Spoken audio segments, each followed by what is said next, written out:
Hi guys! Tonight we start with the quiet hush of a frosty dawn falling over a medieval cloister. You stand in the dim light, wrapped in a silence so gentle you could almost drift off to sleep right there. The air is chilly enough to make your skin tingle, and your breath hangs in front of you like a small cloud that won't float away. If you're used to modern winters with central heating and insulated windows, you probably wouldn't last long in this kind of cold. But for now, you just pull your cloak closer and move forward on the damp stones. So before you get settled, take a second to like the video and subscribe, but only if you really like what I do here. And if you want to share, let me know your location and local time in the comments. Now, turn down the lights, let your shoulders drop a little, and join me. You are in a monastery somewhere in Western Europe. You don't know the exact year, just that it's deep in the medieval period, and it's Christmas morning. The sky is still a dull gray bruise. The sun hasn't come up yet. You walk slowly across a narrow courtyard, your boots picking up bits of frost crusted like sugar on the ground. These stones have felt the footsteps of generations of monks who lived here before you, and the weight of that history rests lightly on your shoulders like a comforting hand. At first, you hear almost nothing, just the faint swish of wool robes and the quiet thud of your feet. A common historical fact comes to mind. Christmas in medieval monastic life focused on a long series of liturgical services starting in the middle of the night. Most communities got up around 2 or 3 in the morning for matins, the first big service of the day, long before sunrise. You can already feel the fading echo of that service coming softly from the chapel, as if the walls themselves remember the voices that filled them earlier in the dark. A little quirky fact comes into view as you walk. Some monasteries had a custom where a young novice got the simple job of carrying a small wooden rattle during Christmas week. When it was time for prayers, he would shake it to wake everyone up. Picture that for a second. No alarm clocks, no bells for this duty, just a young boy walking down the hall, making wooden clicks like a drowsy woodpecker doing its best. As the cold sinks deeper into your bones, you feel a quiet tension under the calm. Historians still debate if the exact setup of Christmas morning in monastic life was the same across Europe, or if it changed a lot from place to place. You sense that uncertainty like a light mist between your steps and the stones, something you notice but can't quite grab. You stop under a covered walkway where the cloister garden spreads out in a square of bare branches and frozen herbs. The rosemary bushes are stiff with frost, and the mint leaves look like small green tongues coated in glass. Your fingers touch the edge of the wooden railing, and it's so cold it almost hurts. In the middle of the garden stands a basic stone well. A weak glow from a single lantern reflects off a thin layer of ice on the water. You breathe in deeply. The air has a faint smell of wood smoke from the kitchen building somewhere behind you.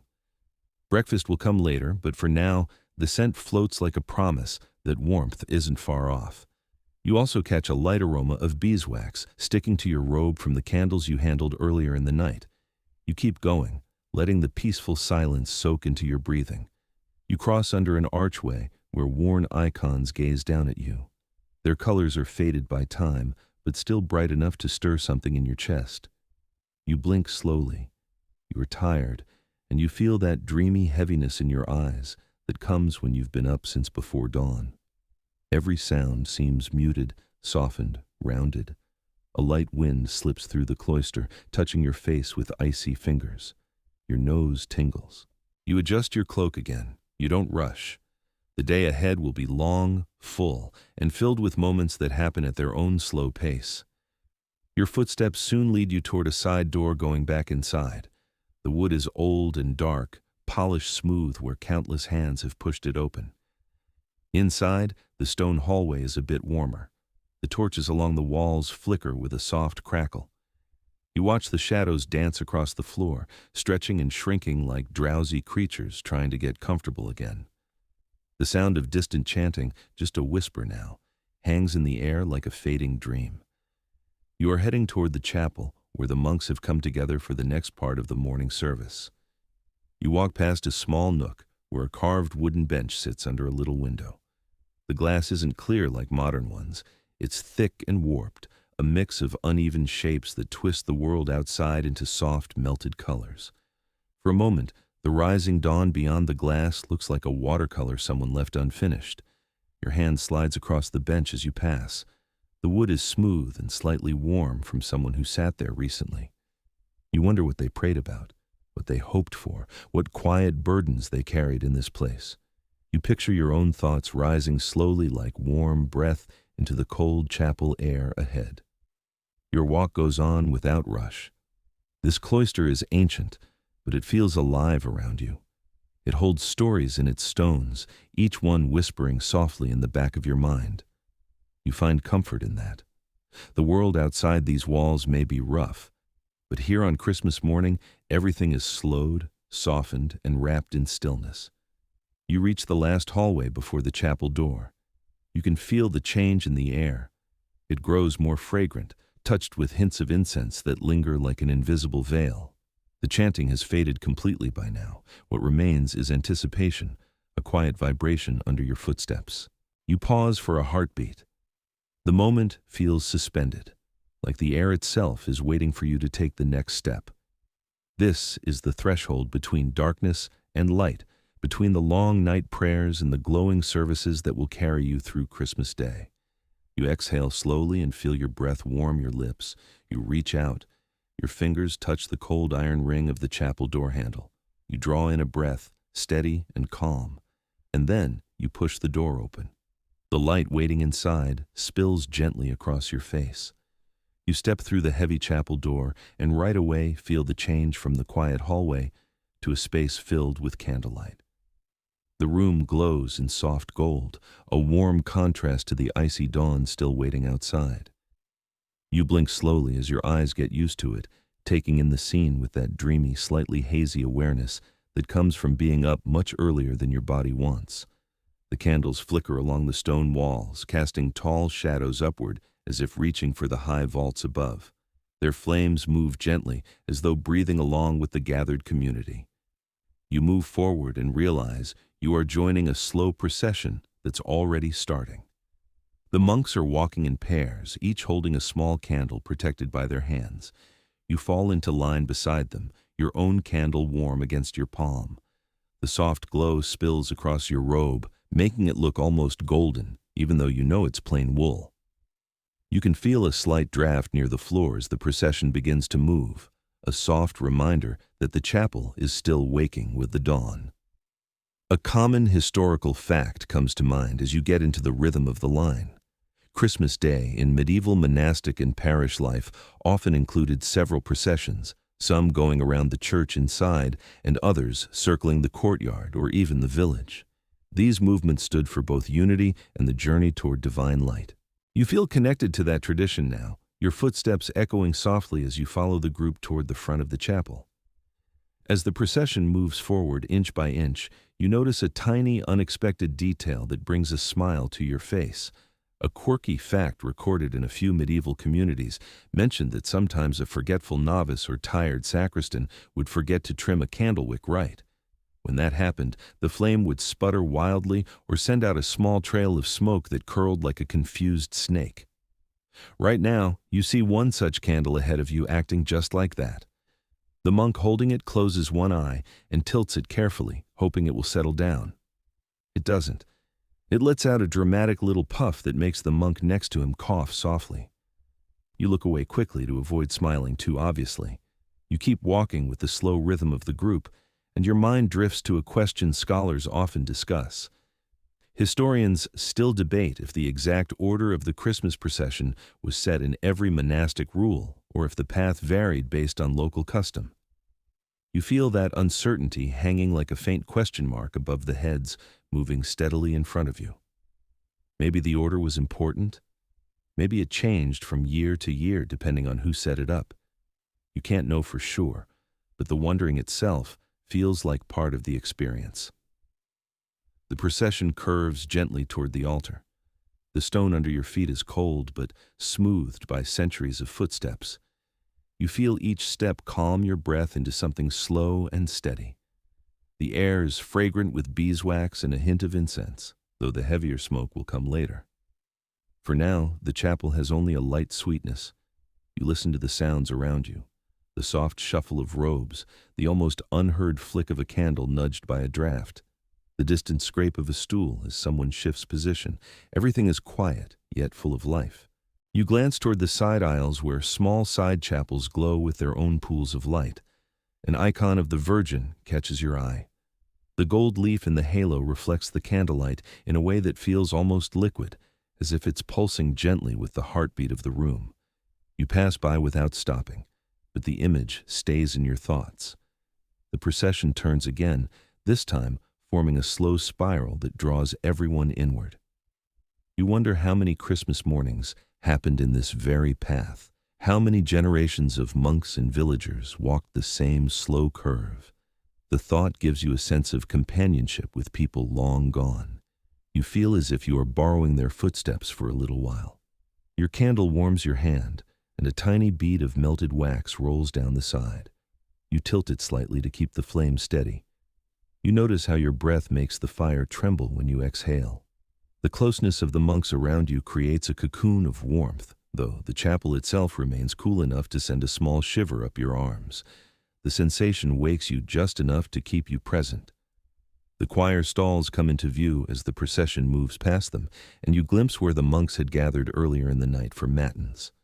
The wooden seats are carved with simple patterns, smoothed by countless hours of use. The high backs loom like silent guardians. You imagine how the music must have resonated through this space only a short while ago, rising and falling like waves in the dark. A faint tapping catches your ear. You turn your head slightly and see an older monk tapping his candle holder against his palm, just barely, as if thinking through some silent prayer. His eyes are half closed, his posture calm. You admire the serenity in his expression. It reminds you that for many of these men, Christmas morning was not a holiday break, but the culmination of weeks of fasting, contemplation, and liturgical preparation. The procession reaches the altar rail at last, and the line slows almost to a stop. The altar glows in soft brilliance, lit by larger candles and a small cluster of festive greenery. Holly, ivy, and possibly a sprig of juniper rest at the base, placed earlier by someone with a gentle hand. These plants carry symbolic meaning in medieval lore, but right now they simply look beautiful in the golden light. You inch forward, and the chant begins behind you. The sound starts as a low hum, almost too soft to notice. Then it grows in layers, voices blending like warm honey poured slowly over stone. The Latin words are simple, steady, familiar to everyone here. The notes wrap around you, filling spaces in your chest you didn't realize were empty. The warmth of the candle, the softness of the chant, the glow of the altar, the slow movement of your own body creates a sense of drifting. You feel caught between wakefulness and a kind of sacred drowsiness, perfect for a day that will unfold with gentle rituals. As the line starts to spread out along the benches near the front, you find your place and lower yourself onto the wooden seat. The wood is cool at first, then warms quickly beneath you. You rest your candle in a small iron holder attached to the bench and watch the flames settle into a steady glow. You sigh quietly. Your breath mixes with the soft chorus of voices around you. Christmas morning in this medieval chapel feels both ancient and immediate, both distant and vividly present. You sit with that feeling, letting it sink into your muscles as the candles continue to flicker, steady and patient, waiting for the next stage of the day to begin. You sit quietly as the last notes of the chant fade into the warm hush of the chapel. The candles sway slightly, almost as if nodding in agreement, and the monks shift in their seats with the softest rustle of wool. Your eyes feel heavy in that pleasant, floating way that comes after long hours awake in the cold. Yet there's something grounding in the stillness around you. You let your breath settle and listen to the faint hum of life inside these ancient stones. The pre-dawn darkness still presses against the chapel windows, but inside, the light wraps you gently. Your fingers rest on the edge of the bench, feeling the worn wood shaped by generations. This moment feels suspended, like you're balancing between night and morning, silence and celebration. You close your eyes for a brief second. When you open them, the monks are preparing for the next part of prayer. The early morning service known as matins still lingers in the air. According to manuscripts from the medieval period, matins was considered one of the most demanding parts of the day, especially on major feast days. You sense that history here, stretching back far beyond your imagination. It feels like you're borrowing a tradition rather than just watching one. The quiet is broken only by the soft rise and fall of robes. You lean slightly forward, feeling the coolness of the stone floor against your feet, even through your footwear. You shift your weight and let yourself sink more deeply into the wooden seat. Everything in the chapel feels deliberate and slow, as if there's no reason to hurry any part of this sacred morning. A tiny, unusual detail catches your attention. In a few preserved Christmas accounts, scribes mention that some monasteries kept a small carved wooden figure of an ox or sheep hidden near the choir stalls, revealed only during Christmas week as a playful reminder of the nativity animals. It was not an official part of the liturgy, more like a gentle secret among the brothers. You glance toward the choir seats and wonder if this community has a similar tradition tucked quietly into a corner. You see nothing, but the possibility warms you in a faint, amused way. As the monks start rearranging themselves, you notice a subtle pattern forming. They move with practiced familiarity, each knowing where to stand and when to bow. Yet a thought surfaces. Some researchers who study monastic life still offer different interpretations about how strictly these early morning rituals followed the written rules. You sense that uncertainty as a soft question resting somewhere behind your shoulder. Did these communities improvise? Did each region add its own rhythm? You can't know for certain, and that not knowing makes the moment feel strangely more alive. Your gaze travels up toward the ceiling. The vaults arch high above you, catching glimmers of candlelight along their curved edges. The shadows soften in the curves, giving the impression that the ceiling continues upward into darkness you can't measure. You feel small in a peaceful way, like a single breath inside a vast body. A slight creak draws your attention downward again. A monk has stepped forward to open a large manuscript on a wooden stand. The book is thick, its pages yellowed with age, and the script inside glints softly as the candlelight hits it. The monk trails his finger along the margin, preparing for the reading. His touch is gentle, almost affectionate, as if he's greeting an old friend. You listen as his voice rises in a calm, steady rhythm. The Latin syllables flow like water over smooth stones. You don't need to understand every word to feel the meaning behind the cadence. The reading fills the chapel, settling around everyone like a soft blanket. Your shoulders relax without you noticing at first. The warmth of the candles works its way into your fingertips, easing the stiffness that crept into your hands during the cold walk earlier. You inhale slowly. The air carries a faint scent of resin from the wooden beams overhead, mixed with the sweetness of beeswax candles. Somewhere deeper in the chapel, a trace of incense lingers from the night service, adding a thin veil of spice to the air. You draw it in with steady breaths that quiet your thoughts. Your eyes drift toward the narrow windows. Outside, the sky remains dark. No sunlight has touched the horizon yet. You imagine the world beyond the cloister walls, still sleeping under a blanket of winter cold. Snow might be resting on the roof tiles or clinging to branches in the courtyard. The thought of icy stillness outside makes the gentle glow inside feel even more embracing. A monk near the aisle rubs his hands together quietly, warming them. You mimic the motion, feeling the stiffness melt away. The wooden bench beneath you has warmed slightly from your presence, turning from cool to comforting. You shift again, letting yourself settle deeper into your seat. The reading continues for several minutes. You find yourself sinking into its rhythm. The voice rises and falls, steady but never hurried. It doesn't demand attention, it simply surrounds you, wrapping your senses in calm. A candle near the altar sputters once, as if disagreeing with something the reader has said, but the flame quickly regains its composure. You glance around and notice a young novice adjusting his hood. He looks half asleep, blinking slowly like someone drifting between dreams and daylight. You recognize the feeling. It's the tender fatigue that comes after a long night of prayer, when the mind softens and the body moves as though underwater. Yet nothing feels wrong about that tiredness. It feels fitting for the quiet holiness of Christmas morning. As the reading concludes, The chapel falls into a gentle stillness. You let the silence wash over you. The monks bow their heads for a moment of contemplation. You follow their example, letting your gaze fall to the floor. The stone is cool and smooth, reflecting a faint shimmer of candlelight. Tiny grains of dust sparkle near your feet like specks of frost brought in from the courtyard. Your breathing slows without effort. The hush settles inside you, making your heartbeat feel softer, quieter, as though it's aligning itself with the meditative rhythm of the chapel.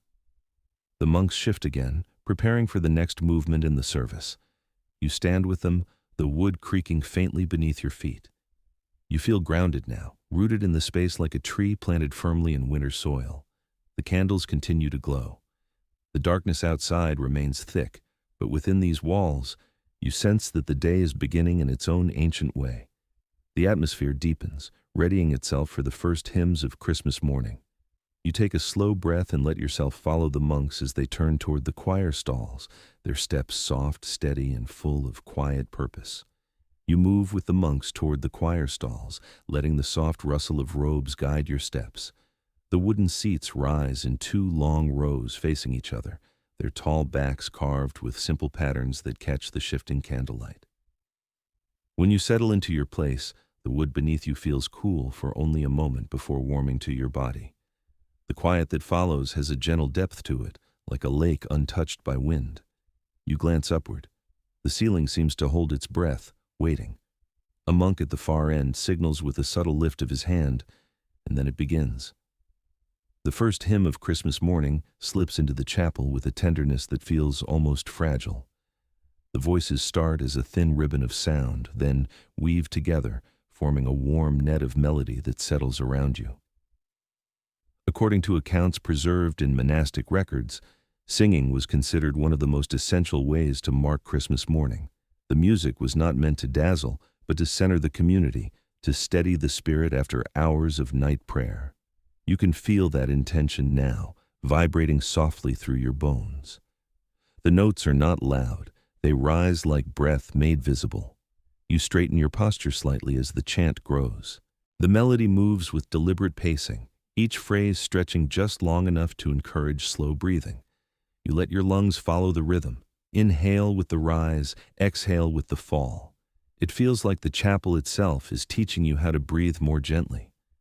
A tiny, amusing detail slips into your awareness. Tucked in the margin of one medieval choir book is a scribbled note complaining that Brother Gerard sang too loudly during feast days. The remark is written in cramped handwriting, almost hidden between the lines of music. As you listen now, you wonder if someone behind you is a little too enthusiastic with their voice. There's certainly one singer whose notes rise with an extra flourish, though it sounds more endearing than disruptive. You imagine the scribe who left that complaint centuries ago would shake his head fondly. As the hymn continues, your attention drifts into the rich layering of sound. The men on the left side deliver a deep, resonant foundation. The monks opposite them add a higher thread, almost delicate enough to float. Together they form something woven rather than simply sung. It vibrates along the wooden choir stalls, across the stone floor, and into your chest. Your thoughts wander briefly to a question that still puzzles those who study medieval music. Some specialists examining old manuscripts often reach different conclusions about how the earliest Christmas melodies should be interpreted. Not every notation is clear. Some symbols appear in one region, but not another. Even the pace of the chant can be debated. You feel that uncertainty hovering like a soft cloud above the notes, an invisible companion to the harmony filling the air. The candles along the aisles sway lightly as a draft whispers through the chapel. Their trembling creates tiny halos that shimmer on the carved wood. You watch a mote of dust drift lazily in the warm glow, turning slowly like a feather falling through a dream. Your eyelids grow heavier as the music wraps around you. You're not tired in an unpleasant way. It's the kind of drowsiness that feels earned, the kind that makes your shoulders soften without you noticing. A monk near the front lifts a psalter, the leather cover glossy from years of handling. He turns the pages with measured care, as though each leaf might whisper if he moved too quickly. The script inside is precise, black ink on pale parchment, with small illuminated letters bright in red and green. You feel a small tug of admiration. Someone long ago devoted hours to creating those letters, unaware that many centuries later you would be gazing at their careful work. Your ears tune back to the music. The hymn takes on a gentle rising pattern now, a shape that feels like dawn approaching behind a hill. The sky outside is still dark, but you sense that light is gathering somewhere beyond the stone. The music grows a touch fuller, as though preparing the chapel for the moment when the first rays will meet the candles. You shift your weight slightly, your hands rest in your lap, fingers relaxed. The bench beneath you creaks faintly as someone nearby adjusts their posture. The small sounds in the gaps between the singing remind you that this is not a performance. It's a living practice, woven with imperfections, quiet breaths, and the steady presence of real human bodies. The hymn softens again. The voices taper off like a tide easing back from shore. When the final note fades, the stillness that follows feels deeper than before. You can almost hear the warmth of the candles holding the space together. You close your eyes briefly. The afterglow of the melody lingers behind your eyelids, vibrating with a soft warmth that eases the tightness in your shoulders. You feel grounded and light at the same time, a mixture that only sacred music seems able to produce. When you open your eyes, the monks are preparing for the next short chant. You sense that the chapel is slowly filling with anticipation, though no one rushes. Christmas morning moves at a pace that encourages reflection rather than excitement. The rituals unfold like petals opening in slow motion. Your gaze shifts to the window again.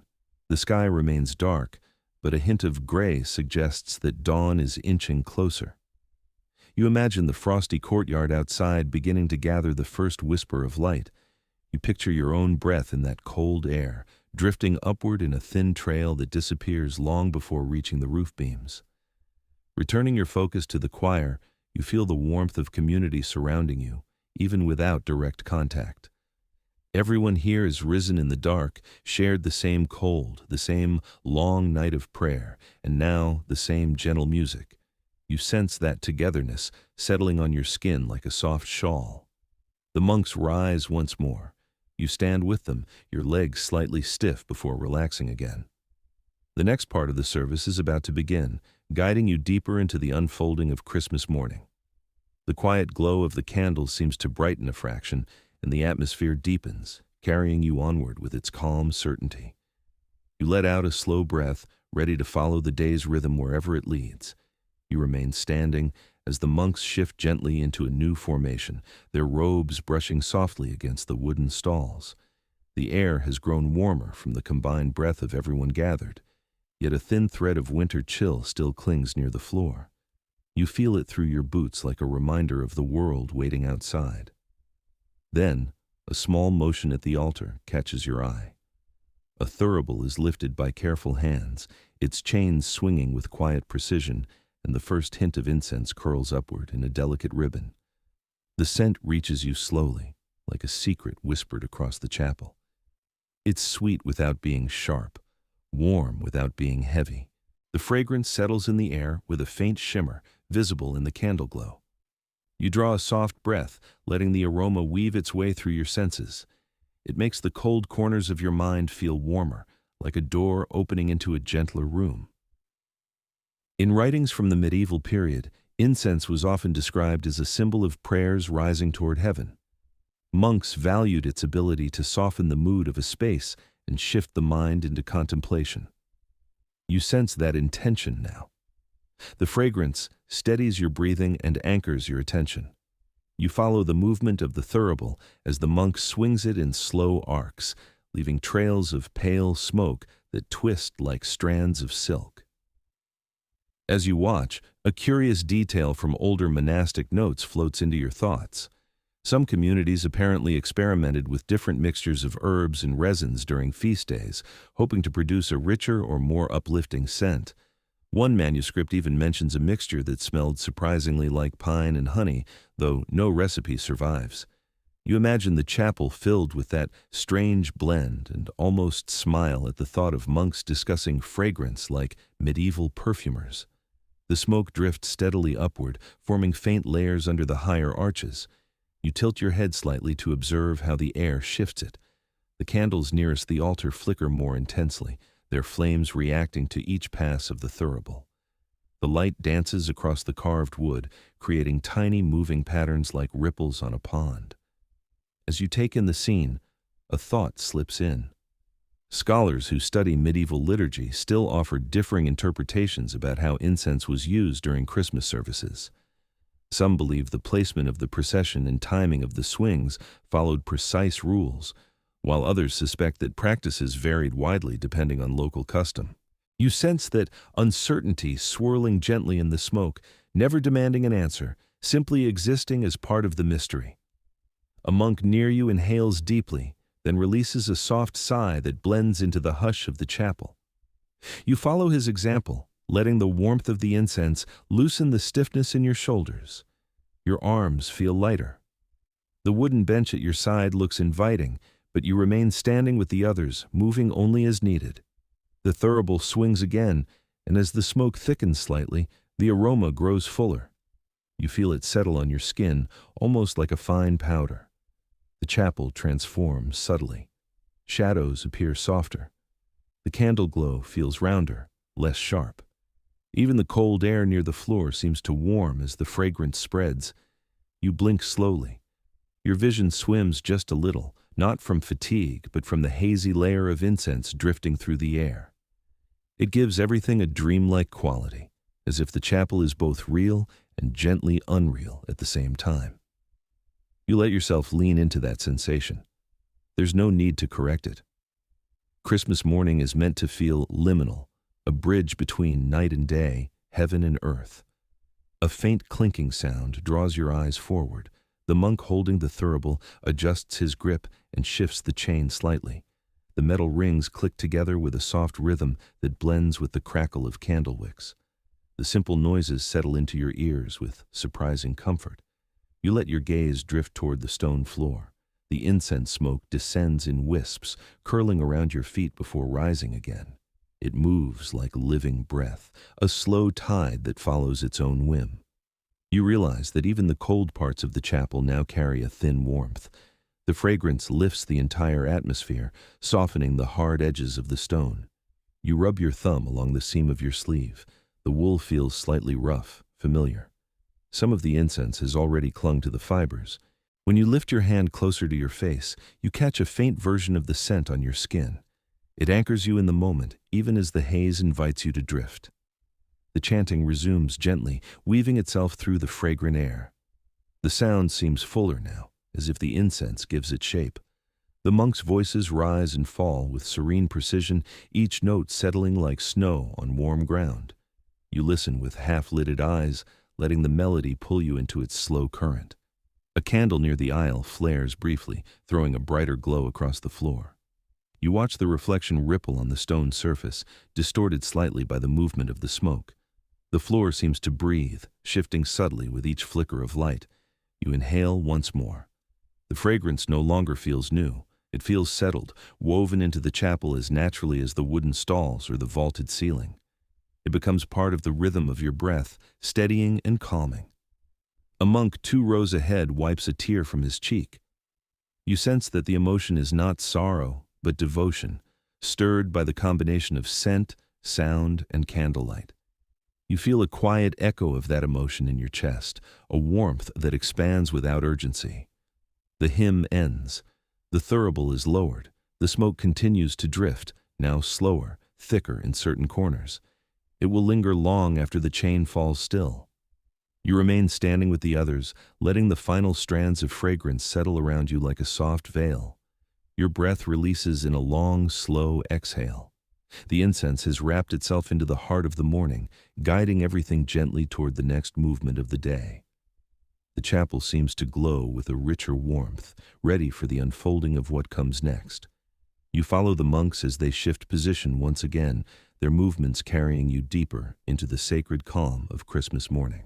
You follow the monks as they take their places once more, their movements unhurried, shaped by a rhythm older than memory. The incense haze still hangs above the choir stalls, drifting in soft layers that catch the candlelight like pale ribbons suspended in midair. You slide into your seat again, feeling the wooden bench settle quietly beneath you. Your hands rest on your lap, warm from the lingering fragrance clinging to your sleeves. Then, the chanting begins. Not a hymn this time, but a long, steady flow of tones meant to guide the mind toward stillness. The sound emerges with such subtlety that for a moment you think it might be the chapel itself humming softly. The voices rise in a smooth line, continuous and unbroken, like a single breath stretched into sound. Some documents from medieval song schools describe these extended chants as essential for preparing the heart before the major Christmas readings. They were meant to wash away distraction, to settle the mind after the night prayers. You feel that intention now. The melody stretches outward, slow and patient. Each note lingers long enough for you to feel it vibrate gently in your chest. A tiny movement catches your eye.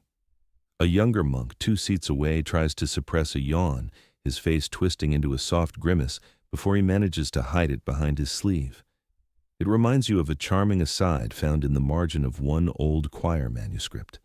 A scribe wrote that one winter, the younger brothers kept nodding off during these long chants. So the cantor tapped the bench with a stick every few minutes to keep the tempo crisp and the novices awake. You glance at the cantor now, half expecting a stick to appear in his hand. Thankfully, he seems content to let the chant float freely. Your gaze drifts upward toward the high stone vaults. Shadows move slowly along the curved arches, shaped by the flickering candles below. The sound of the chant climbs into the upper reaches of the chapel, echoing with the faintest delay. It makes the room feel larger, almost endless, as if the sound can reach every corner of the building, even the coldest and most forgotten ones. A thought folds into your mind as easily as the smoke curls overhead.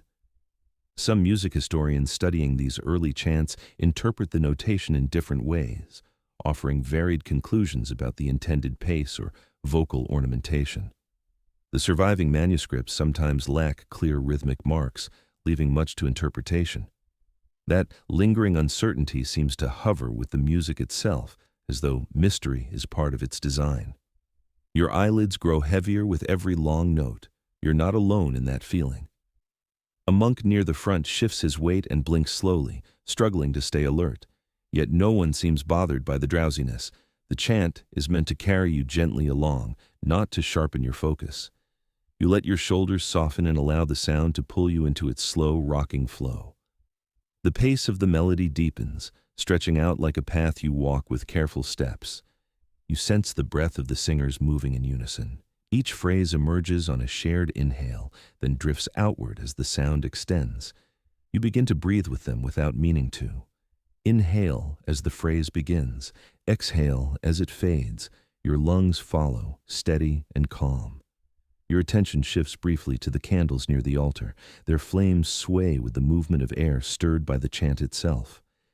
It's strange how sound can shape space this way, as if the vibration nudges the flames gently.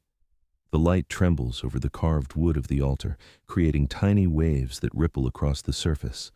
You lift one hand and let your fingers relax, feeling the warmth of the candlelight on your skin. The chapel has grown noticeably brighter. Even the corners, once swallowed in shadow, now carry a faint glow from the layered reflection of flame on stone.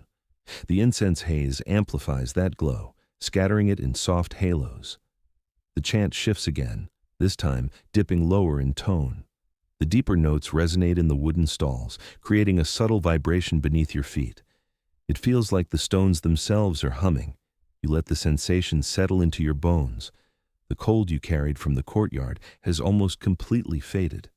A faint cough echoes from somewhere behind you, followed by a short rustle of robes. It blends naturally into the soundscape, becoming another thread in the tapestry of the morning. Nothing interrupts the chant. Nothing breaks its long, steady line. You lean slightly forward, elbows resting lightly on your thighs. Your eyes drift half closed. The chanting has entered that hypnotic phase where time seems to stretch. The notes slow your thoughts, smoothing them until they no longer jump from one idea to another. Instead, they drift like leaves carried on a gentle current. The music thickens slightly as more voices join. It becomes a fuller body of sound, wrapped in warmth. You feel it in your spine, your throat, even your fingertips. It's not a loud sound, just an enveloping one, soft, continuous, and patient. Eventually, the chant rounds itself into a final phrase, rising gently before tapering off like a long breath released into the cold air. When the last note fades, the silence that follows feels deep and glowing. You sit within it, wrapped in its calm softness, letting your own breath return to a natural rhythm. The monks remain still for a few moments, giving the quiet space to settle. You feel your heartbeat slow. The candles sway once more, as if nodding in agreement with the pause. Then, quietly but purposefully, the monks begin preparing for the next part of the liturgy. You rise with them, moving into the next curve of the morning, carried onward by the lingering warmth of the long, steady chant. You stand with the monks as they shift toward the front of the chapel, where the Nativity altar scene waits in a quiet pool of warm candlelight. The haze of incense thins as you walk, lifting in faint spirals toward the high vaults. Your steps fall softly on the stone floor, each one steady and unhurried. The atmosphere has changed again. The earlier chant softened the space like a blanket, but now a gentle anticipation fills the air, drawing everyone closer. As you approach the altar, the carved figures begin to come into focus. They rest within a small wooden structure shaped like a stable, decorated with sprigs of holly and bits of ivy tucked carefully along the edges. The candlelight gives everything a faint golden sheen, making the figures appear warmer than carved wood should ever look. You pause for a moment to take it in. The scene is simple, but there's something tender in its simplicity. In many European monasteries, records describe how nativity displays gradually became central to Christmas Day observances. They were used to help monks and visiting villagers visualize the sacred story in a tangible way. You sense that intention here. Even though the figures are small, the scene pulls your attention gently inward. You step a little closer, feeling the warmth of the candles on your face. A faint smile tugs at your lips when you notice one small detail. In the corner of this particular display sits a tiny wooden rooster of all things perched beside the stable roof. It's clearly out of place, yet in a few scattered notes from medieval households and parish churches, there are mentions of extra animals sneaking into nativity scenes, sometimes carved as a joke by the artisan or placed by someone with a playful spirit. You imagine the craftsman here working long hours carving solemn figures, then quietly adding a rooster just to amuse himself. As you lean into the warm glow of the candles, another thought gently arises.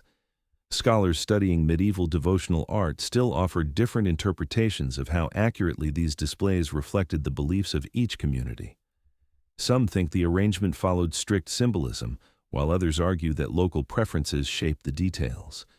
You feel that open question hover softly around the scene, like a quiet note that never fully resolves. You draw closer to the carved figures and allow your eyes to travel along the careful lines etched into the wood. Mary looks serene, her gaze lowered toward the small figure nestled in a wooden manger. Joseph stands slightly to the side, leaning on a staff carved with deep grooves. The infant figure rests in a shallow bowl of straw, the soft shadows giving the impression of real blankets. The wood grain itself seems to glow beneath the candlelight. Your fingers itch to reach forward and trace one of the carved robes, but you keep your hands folded gently before you. Touching the display is not part of the ritual, and the fragile figures look as though even a light tap could leave a mark. Instead, you let your eyes follow the contours of each piece, appreciating the time and devotion carved into them. The candles flicker again, tossing warm highlights across the small faces. You notice the faint smell of pine drifting from the greenery that surrounds the scene. It mixes with the lingering incense, creating a scent that feels both sacred and comfortably domestic. You shift your weight slightly and breathe it in. A monk beside you bows his head and murmurs a short prayer. His voice is so low it blends with the candle crackle. Others around him follow suit, offering private thoughts that ripple quietly through the space. You are not required to speak. Instead, you allow your thoughts to drift in their own calm pattern. The altar scene feels like a gentle center of gravity, pulling everything toward stillness. The wooden stable structure creaks faintly, perhaps reacting to the warmth of the candles. The sound is soft but audible, a small reminder of the craftsmanship involved. You imagine the hands that built it, smoothing each piece of wood, fitting them together with patient care. You picture the artisan leaning close to carve the folds of Mary's robe or the tilt of Joseph's head, breathing warm air onto cold wood during winter work. Your gaze drifts toward the animals in the scene. The ox is thick-bodied and steady, its carved nostrils flaring slightly as if drawing in breath. The donkey looks gentle, its head lowered in a pose that suggests quiet patience. A thin line of paint, perhaps once bright, still clings to the ridge of its back. Time has worn the colors away, but enough remains to hint at the vividness these figures once carried. You kneel slowly with the monks around you, the stone cool beneath your knees. You rest your hands lightly on your thighs, feeling the weight of the moment settle on your shoulders in a soft, comforting way. The candles cast a glowing circle around the scene, leaving the corners of the chapel dim and distant. In this small space of warm light, time feels suspended. The monks begin a soft chant, barely louder than a whisper. Their voices blend into a delicate hum that surrounds the altar scene without overwhelming it. The melody is simple, rising only slightly before falling again, like a peaceful sigh. You let the sound wash over you, each note smoothing the edges of your thoughts. You take a slow breath. The air near the altar feels warmer, scented with greenery, wax, and a trace of spice from the earlier incense. You let the warmth settle into your chest. Your eyes drift from the infant figure to the flickering shadows behind it.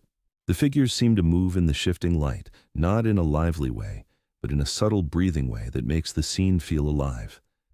The chant ends with a soft exhale from the monks. You rise gently, careful not to disturb the quiet atmosphere. The candle flames sway once more, guiding your eyes upward toward the dark beams overhead. You take one last look at the altar scene, letting its warmth imprint itself on your memory. Then, the monks begin to turn toward the lectern for the next part of the morning, and you follow them, carrying the soft glow of the Nativity scene with you as you move deeper into Christmas Day. You follow the monks as they gather near the lectern, where a large book waits in a wide cradle of carved wood. The candles around it glow with a warmer hue, as if aware that the readings about to unfold carry a different kind of weight. You step closer, feeling the quiet expectation settling in the chapel like a soft blanket. The fragrance of incense has faded to a thin memory, replaced by the dry, comforting scent of old parchment warmed by candlelight. A senior monk lifts the book with careful hands. The leather cover is aged and mottled, its edges softened by generations of use. When he opens it, the crackle of the spine sounds like a whisper from centuries past. You lean slightly forward, drawn not just by the words inside, but by the very presence of the book. Its pages are thick, lightly yellowed, and illuminated with bright touches of red and gold that catch the glow of nearby flames. According to monastic records left in scriptoria across medieval Europe, Christmas readings were chosen with deliberate care. They were meant to anchor the meaning of the day, guiding listeners gently from the mystery of the night toward the hope of morning. You see that intention in the way the monk centers himself before beginning, adjusting his robe and steadying his breath. As he reads, the Latin syllables fall with calm precision. His voice is smooth, neither loud nor soft, simply steady. Each phrase drifts through the chapel and settles into the warm pockets of candlelight. The rhythm is so measured that you find your breathing matching it, inhaling with each pause and exhaling as the next sentence unfolds. The book becomes more than an object. It feels like a doorway gently opening. While listening, you notice a curious detail. In some surviving manuscripts from smaller monasteries, scribes occasionally added tiny doodles in the margins near important feast day readings. Little vines, odd creatures, even smiling faces appear beside solemn texts. Their purpose is unclear, though one theory suggests the illustrations were meant to help novice readers remember their place. As you watch the monk turn the next page, you wonder if hidden inside this very book is some small drawing peeking out from the corner of a passage, placed there by a scribe with a playful hand. Your attention drifts to the monks seated closest to the lectern. Their faces glow softly in the candlelight, eyes lowered in peaceful concentration. Not one of them seems restless. Even the younger novices appear steadier than they did earlier.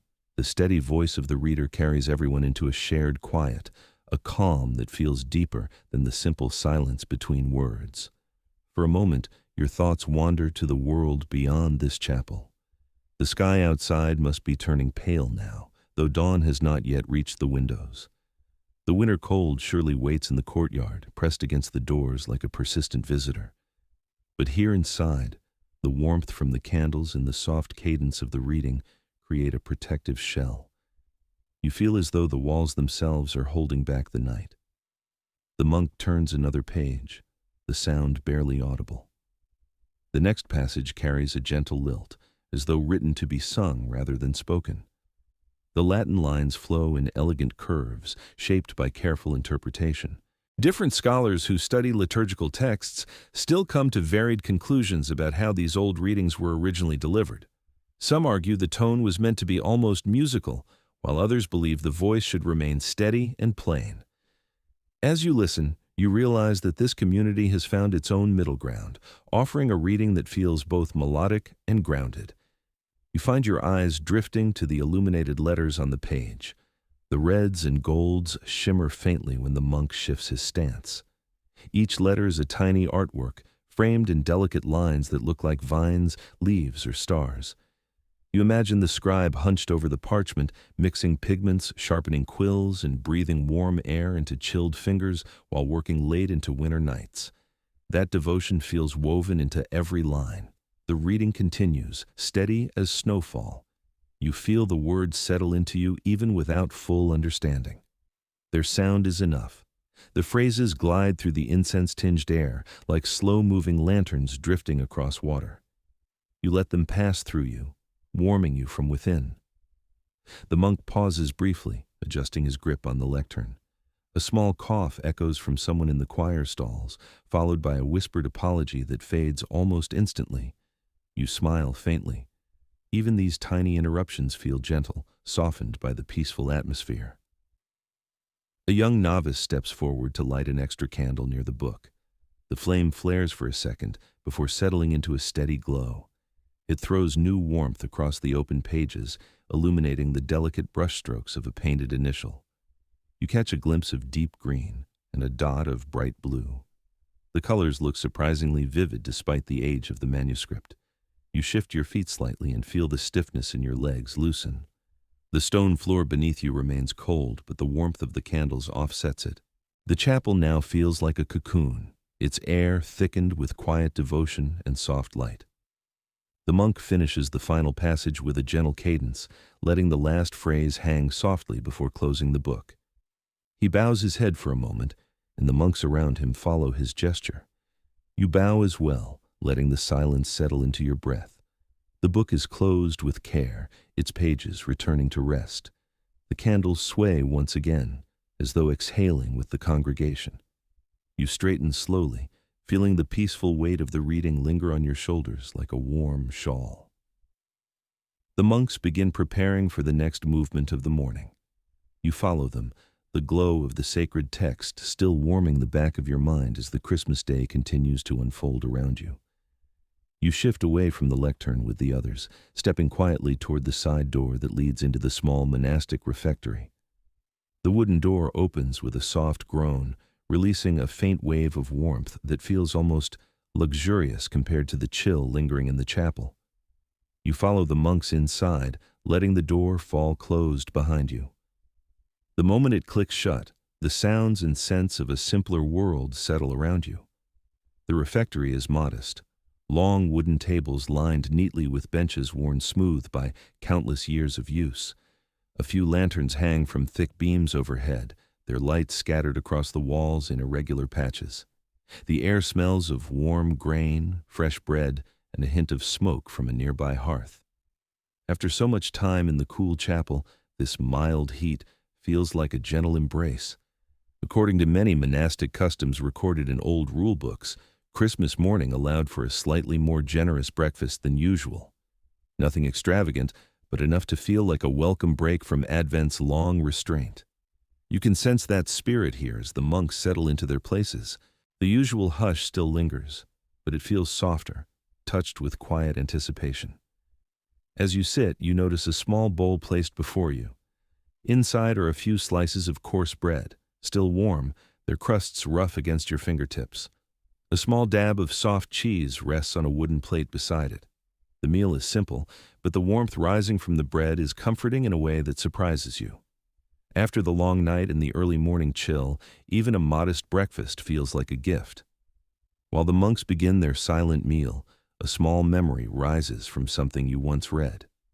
In one account from a French monastery, a cook secretly added a sprinkle of dried apple peel to the bread dough at Christmas, believing it brought good fortune. It was a tiny change, unlikely to be noticed, yet filled with heartfelt intention. You glance at your own bread now, wondering if some equally subtle gesture has been tucked into this morning's meal by a thoughtful cook who woke long before the rest. Across the table, a young novice takes a careful sip of warm broth, closing his eyes briefly, as though savoring a rare moment of comfort. The bowl in front of you carries the same gentle fragrance. Vegetables simmered slowly with herbs until soft. You lift it, feeling the warmth seep into your palms. The broth tastes mild and earthy, soothing your throat and settling warmly in your stomach. It's not rich, but it brings an unmistakable sense of calm. As you continue your meal, a quiet reflection settles in your thoughts. Researchers studying monastic routines still hold different ideas about how much food was allowed on major feast days. Some believe monasteries permitted noticeably larger portions, while others argue that the differences were small and symbolic rather than substantial.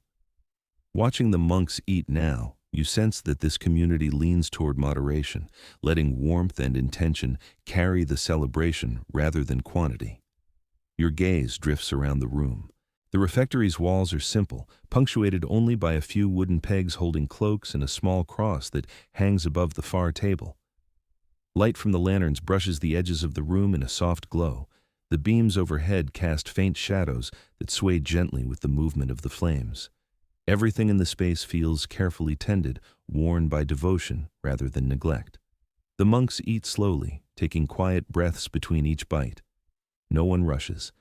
The pace feels perfectly in tune with the morning, calm yet purposeful. You tear another piece of bread. The crust is crisp beneath your fingers. Steam escapes from the soft interior, carrying the faint scent of grain that reminds you of drying fields in late summer. You take a bite, and the warmth spreads gently across your tongue. A slight clatter draws your attention. At the far end of the table, an older monk accidentally bumps his wooden spoon, and it rolls softly against the bowl before he retrieves it. He gives a sheepish half-smile, and a few nearby monks share the smallest glances of amusement. It's a fleeting moment, but it warms the room even more than the lanterns. You reach again for your bowl of broth, noticing how the warmth has softened your fingers. The steam rises in a fine ribbon, curling upward toward the lantern light before fading into the air. You take another sip, letting the gentle flavor settle on your tongue. It's the kind of food that comforts without overwhelming, a small reminder that joy can be found in simplicity. After a while, the monks begin finishing their meal. A few run their fingers over the table's worn edges, feeling the familiar grooves left by decades of breakfasts just like this. You trace a similar groove with your thumb, surprised by how grounding the gesture feels. It's as if the wood itself remembers the hands that rested here before yours. As the bowls are gathered and the lanterns shift their glow across the benches, you feel a sense of quiet fullness, not from the amount of food, but from the warmth and calm that surround the meal. The refectory holds a certain kind of peace, one shaped by humble nourishment and shared silence. When the monk at the head of the table rises, everyone follows. You stand with the others, your body refreshed in a subtle, steady way. The simple breakfast has completed its task. It has warmed you, woken you gently, and tied you into the soft rhythm of Christmas morning. You walk with the monks toward the doorway again, ready to return to the wider world of the celebration. The air outside the refectory feels cooler, but no longer cold enough to bite.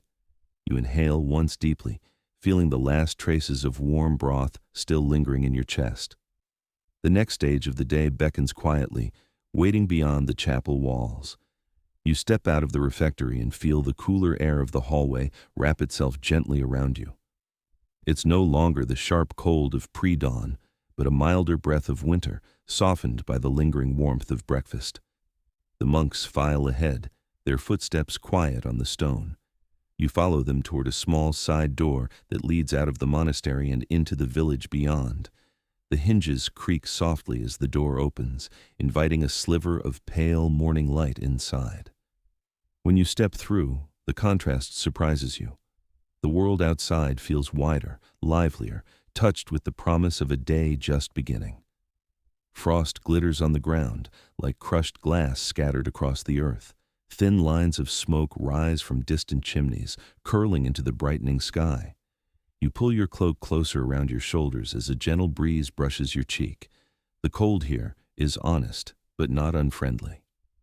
According to records from many European regions, monks often walked into nearby villages on Christmas morning to participate in or observe parish celebrations.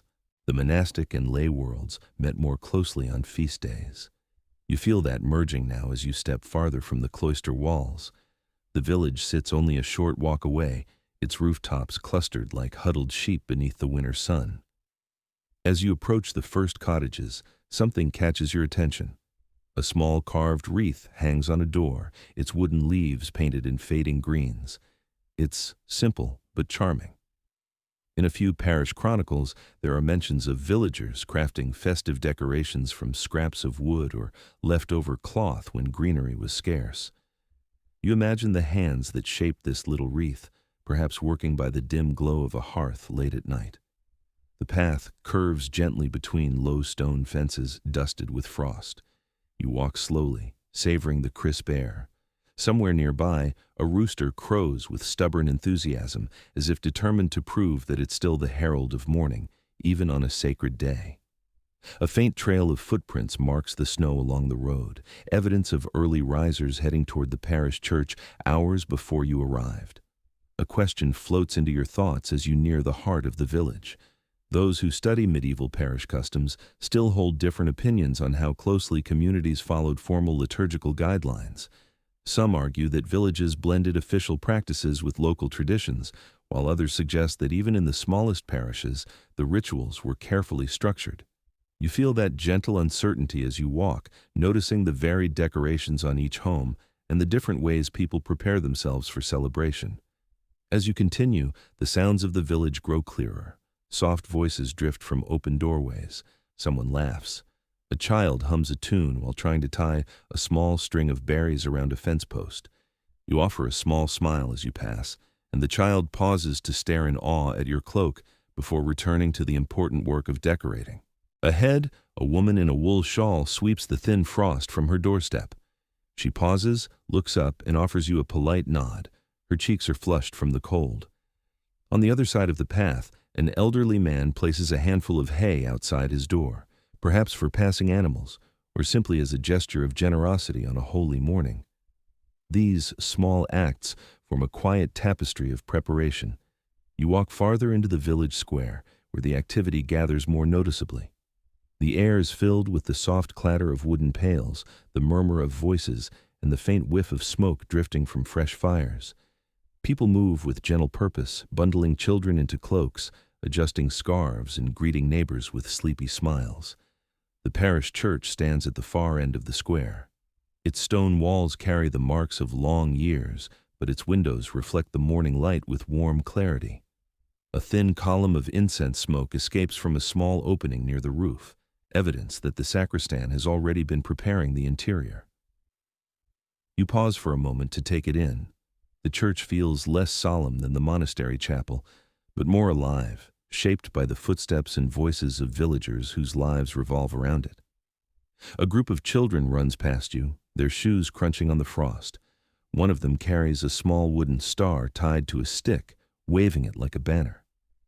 You recall reading that some villages fashioned simple Christmas symbols for processions or small plays. The star in the child's hand seems to reflect that tradition, spinning gently as he dashes across the square. Two women stand near the church door, speaking quietly while they brush snow from their cloaks. A man adjusts a wreath above the entrance.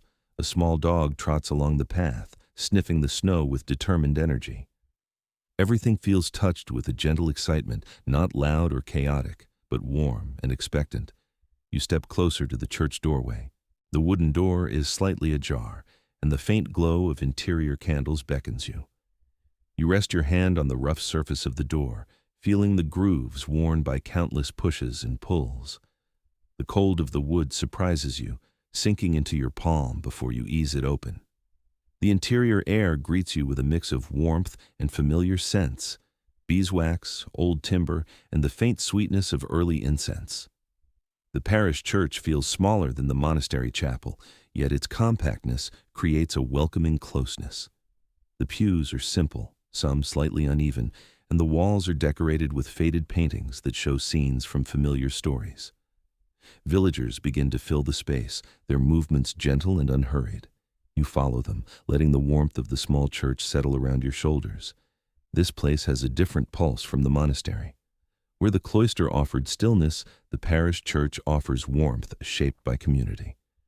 You take your place quietly, ready to witness the unfolding of Christmas Day through the eyes of the village. The candles flicker softly. The air hums with subdued anticipation, and the gentle creak of the wooden door closing behind you marks the moment you leave the monastic world and step fully into parish life. You settle into one of the wooden pews as more villagers slip inside, brushing frost from their sleeves and hoods. The air warms gradually with each new arrival. Soft footsteps echo across the stone floor, mingling with murmured greetings and the faint rustle of wool. Then, just as the crowd begins to gather in earnest, a sound rolls across the village like a deep metallic wave. The church bells begin to ring. The first strike is slow and resonant, filling the air with a tone that seems to vibrate all the way through your ribs. The next comes a moment later, steady and sure, shaping the morning with its confident rhythm.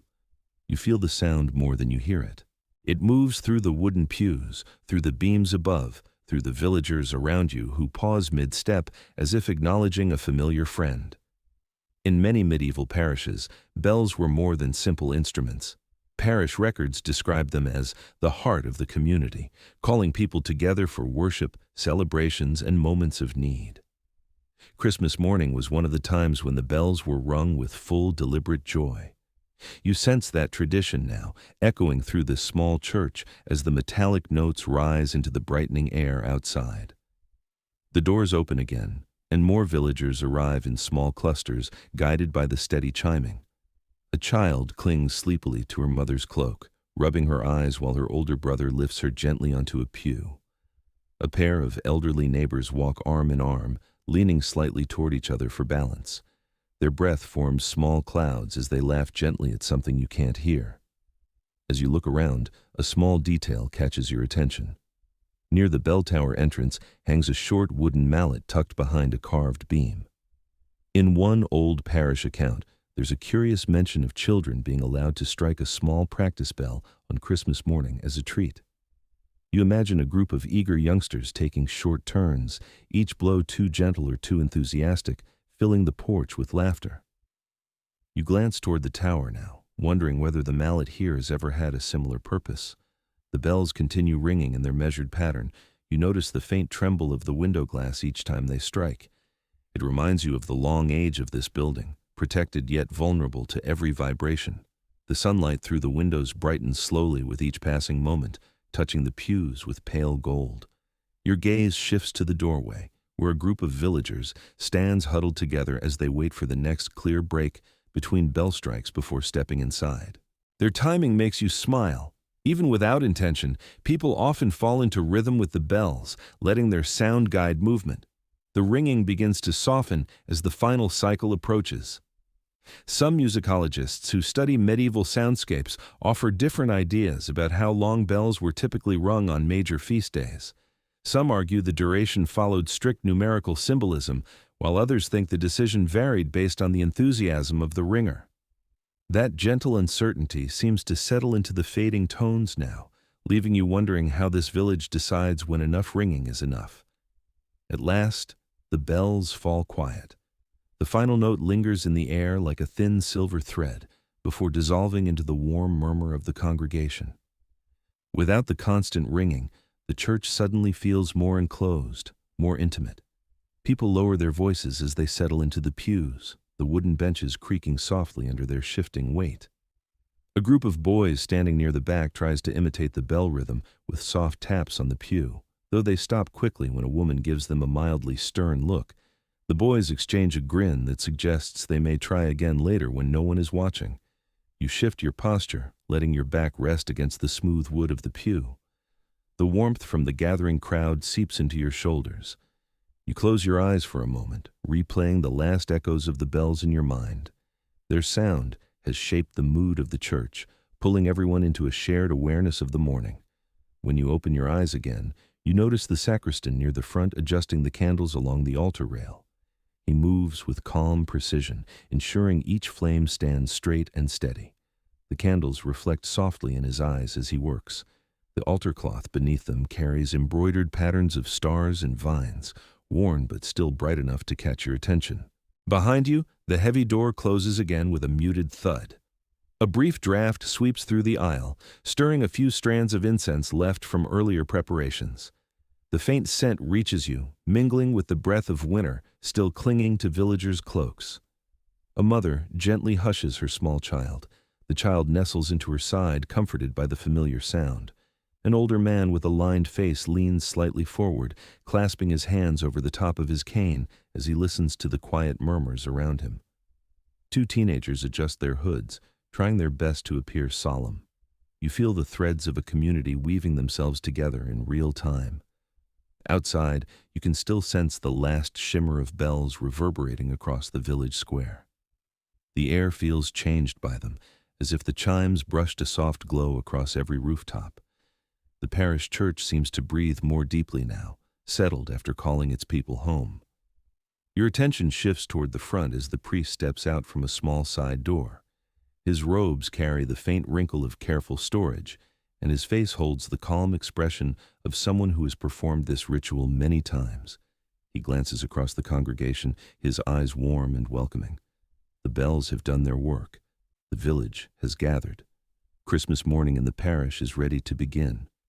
You feel a gentle anticipation settle in your chest. The hush that follows the bells is rich and full, like the pause between breaths that makes the next inhale feel deeper. You rest your hands on your lap, letting your shoulders loosen into the warm wood behind you. The candles glow. The murmurs soften.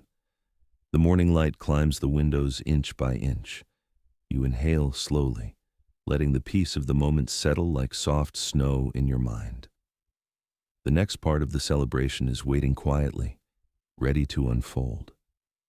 You shift slightly on the pew as the villagers settle into their places, the murmurs fading into a warm hush. The church is full now, filled with winter breath, wool cloaks, and the soft shuffle of boots against stone.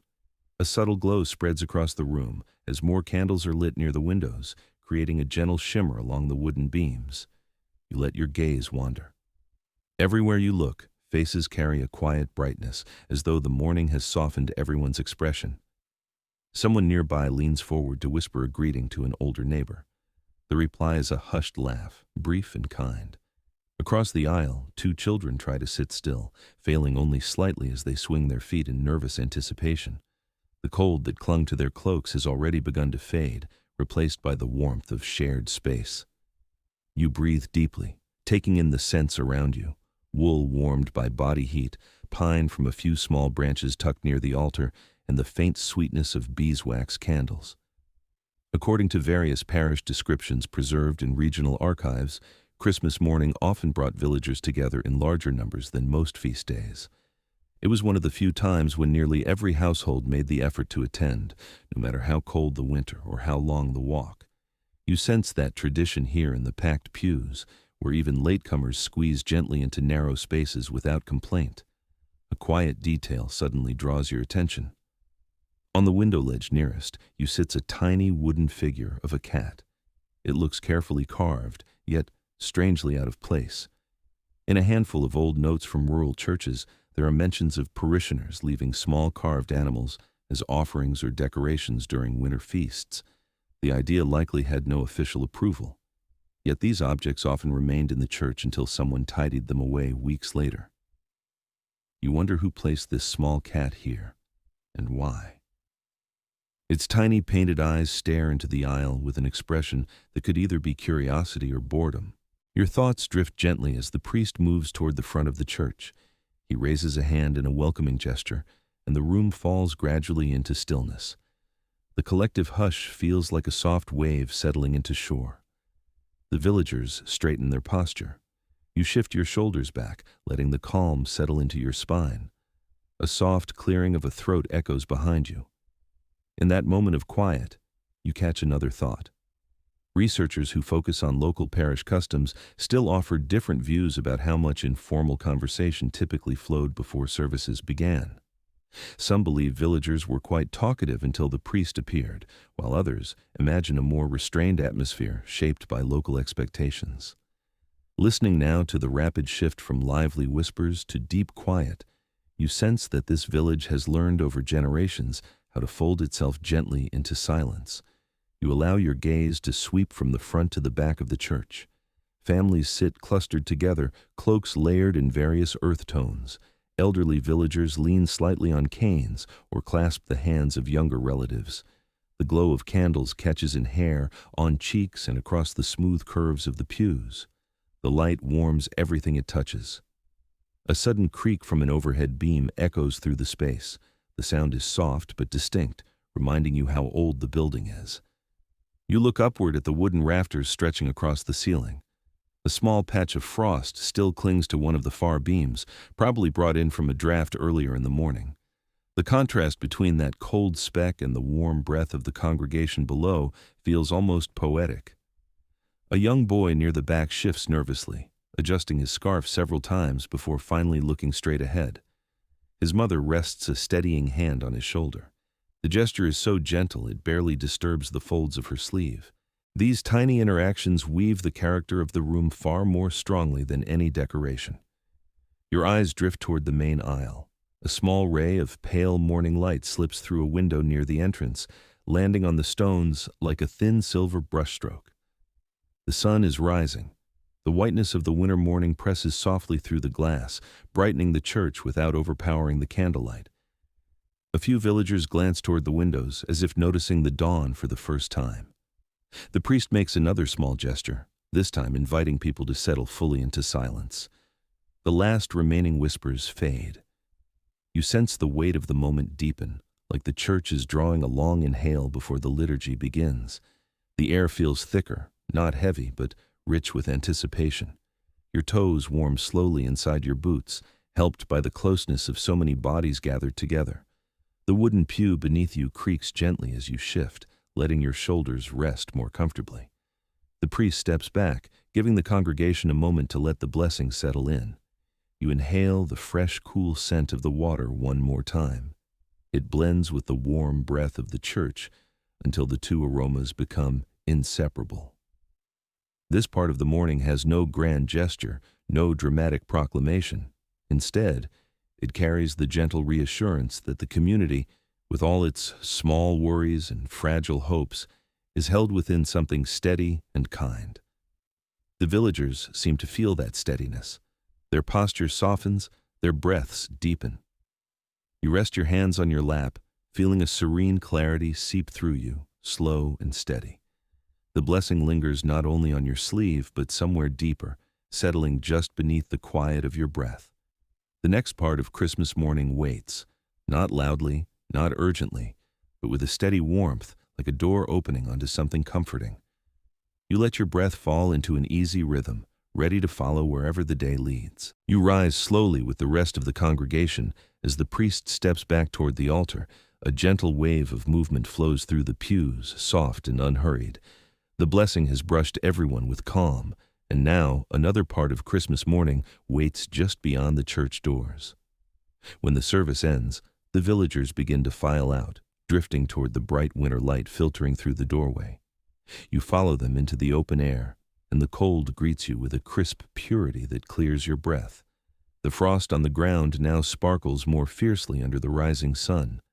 The sky has turned a pale blue, brushed with thin streaks of cloud. It's the kind of winter day that promises both bite and beauty. You walk alongside families as they make their way toward the village square. Laughter begins to bubble here and there, soft at first, then growing warmer as the morning unfolds. Christmas Day has moved from the hush of ceremony into the comfort of gathering. According to descriptions found in rural household accounts, this shift was common. After weeks of Advent fasting, Christmas morning opened into a gentler abundance. Meals were humble but hearty. The long restraint finally gave way to warmth, food, and shared celebration. The scent of cooking reaches you even before you see its source. A rich aroma of simmering broth mingles with the faint sweetness of baked bread. Someone has already lit a cooking fire near a cottage, and thin swirls of smoke rise into the cold sky. You follow the villagers along a narrow path where the snow has been trampled flat by bustling footsteps. A curious detail surfaces in your mind. In a few old rural notes, it's mentioned that families sometimes kept a reserved portion of dried fruit or honey specifically for Christmas morning. These precious ingredients, saved carefully through autumn and winter, symbolized a quiet victory over scarcity. You imagine a mother unwrapping a small cloth bundle of raisins or figs, smiling at the thought of using them at last. As you enter the square, the sound of wooden bowls clinking gently fills the air. Villagers gather around long tables covered with simple cloth. The food laid out is modest but enticing: steaming porridge with a drizzle of honey, fresh loaves still warm from the hearth, small rounds of cheese wrapped in cloth. A pot of spiced stew bubbles slowly, sending a warm cloud of fragrance drifting toward you. You step closer and feel the rising heat from the fire brush your face. The aroma of spices clings to the air with a generous warmth. It feels almost luxurious after the plain meals of the last weeks. You ladle a small portion of the stew into a bowl, feeling the warmth spread instantly to your fingers. The broth is rich with vegetables softened to tenderness, and the spices add a gentle brightness that wakes your senses. Nearby, a family laughs softly as they break open a small loaf.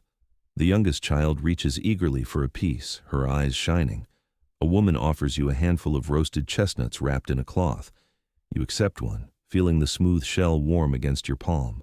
The chestnut cracks softly, revealing its sweet, earthy center. You savor it slowly, letting the warmth settle deep in your chest. As the villagers eat, a hum of conversation weaves through the square. You hear talk of crops, livestock, weather, and hopes for the year ahead. The subjects may be simple, but their meaning feels rooted in the shared rhythm of life. You find yourself relaxing into the sounds, the warmth, and the scents swirling gently in the winter air. Scholars who examine the food traditions of medieval communities often offer different interpretations of how lavish Christmas meals actually were. Some believe the feast was modest in poorer villages, while others argue that households saved carefully to make the day feel truly special. Watching this village now, you sense that the celebration leans toward simplicity, yet carries a depth of intention that feels richer than abundance. A man approaches the fire with a clay pot and stirs the stew thoughtfully. He adds a pinch of dried herbs, releasing a fresh burst of fragrance. The scent reminds you of small vegetable gardens sleeping beneath the frost. You inhale deeply as the aroma swirls upward, warm and earthy. A group of children begins to pass around a small loaf decorated with a pattern pressed into its crust. You recognize the shape as a sunburst. A faint memory surfaces of a tradition in which certain villages baked special loaves on Christmas morning as a symbol of returning light. The children nibble at the loaf, giggling as crumbs scatter onto their coats. You take another sip of your stew and feel the warmth radiate through your body. The cold no longer bites at your fingers. The soft chatter of the villagers and the steady crackle of the fire wrap around you like a protective shell. The whole square feels alive with gentle contentment. A thin trail of smoke drifts toward you from a nearby cottage, carrying the faint scent of roasting meat. Your stomach responds with a quiet twist of longing. The meal you have in your hands is simple, yet the promise of more food throughout the day brings a comforting sense of abundance. You glance up and watch the villagers moving through the square with an easy rhythm, their breath forming small clouds that vanish almost instantly.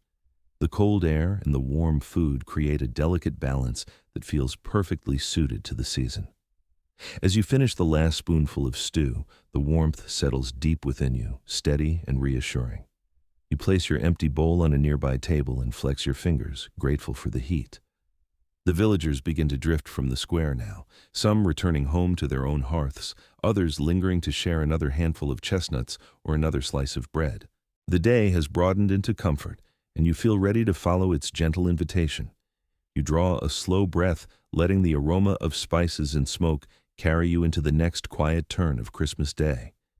You linger near the fire for a moment longer, letting the last traces of warmth cling to your skin.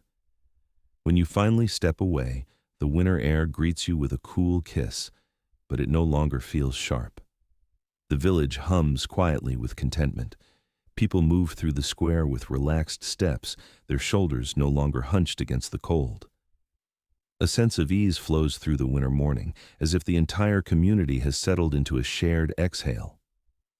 A small group of villagers walks toward a cluster of nearby cottages where hearth fires burn behind shuttered windows. You follow at an easy pace. The scent of wood smoke drifts through the air in a steady ribbon, earthy and familiar. You breathe it in, letting it anchor you in the simple comfort of the moment. When you enter the cottage, the warmth envelops you instantly. The hearth at the far end glows with a deep orange fire, its flames curling around thick logs. The room is modest, with low beams overhead and handmade stools gathered around a long wooden table. Yet the space feels snug, like a pocket of gentle light tucked against the winter. A few villagers sit near the hearth already, their cloaks draped over the backs of chairs to dry. They speak softly, their voices rising and falling like small waves. You hear the gentle pop and crackle of the fire, the shifting of glowing embers settling deeper into the grate. The sound is soothing, shaping the air with quiet rhythm.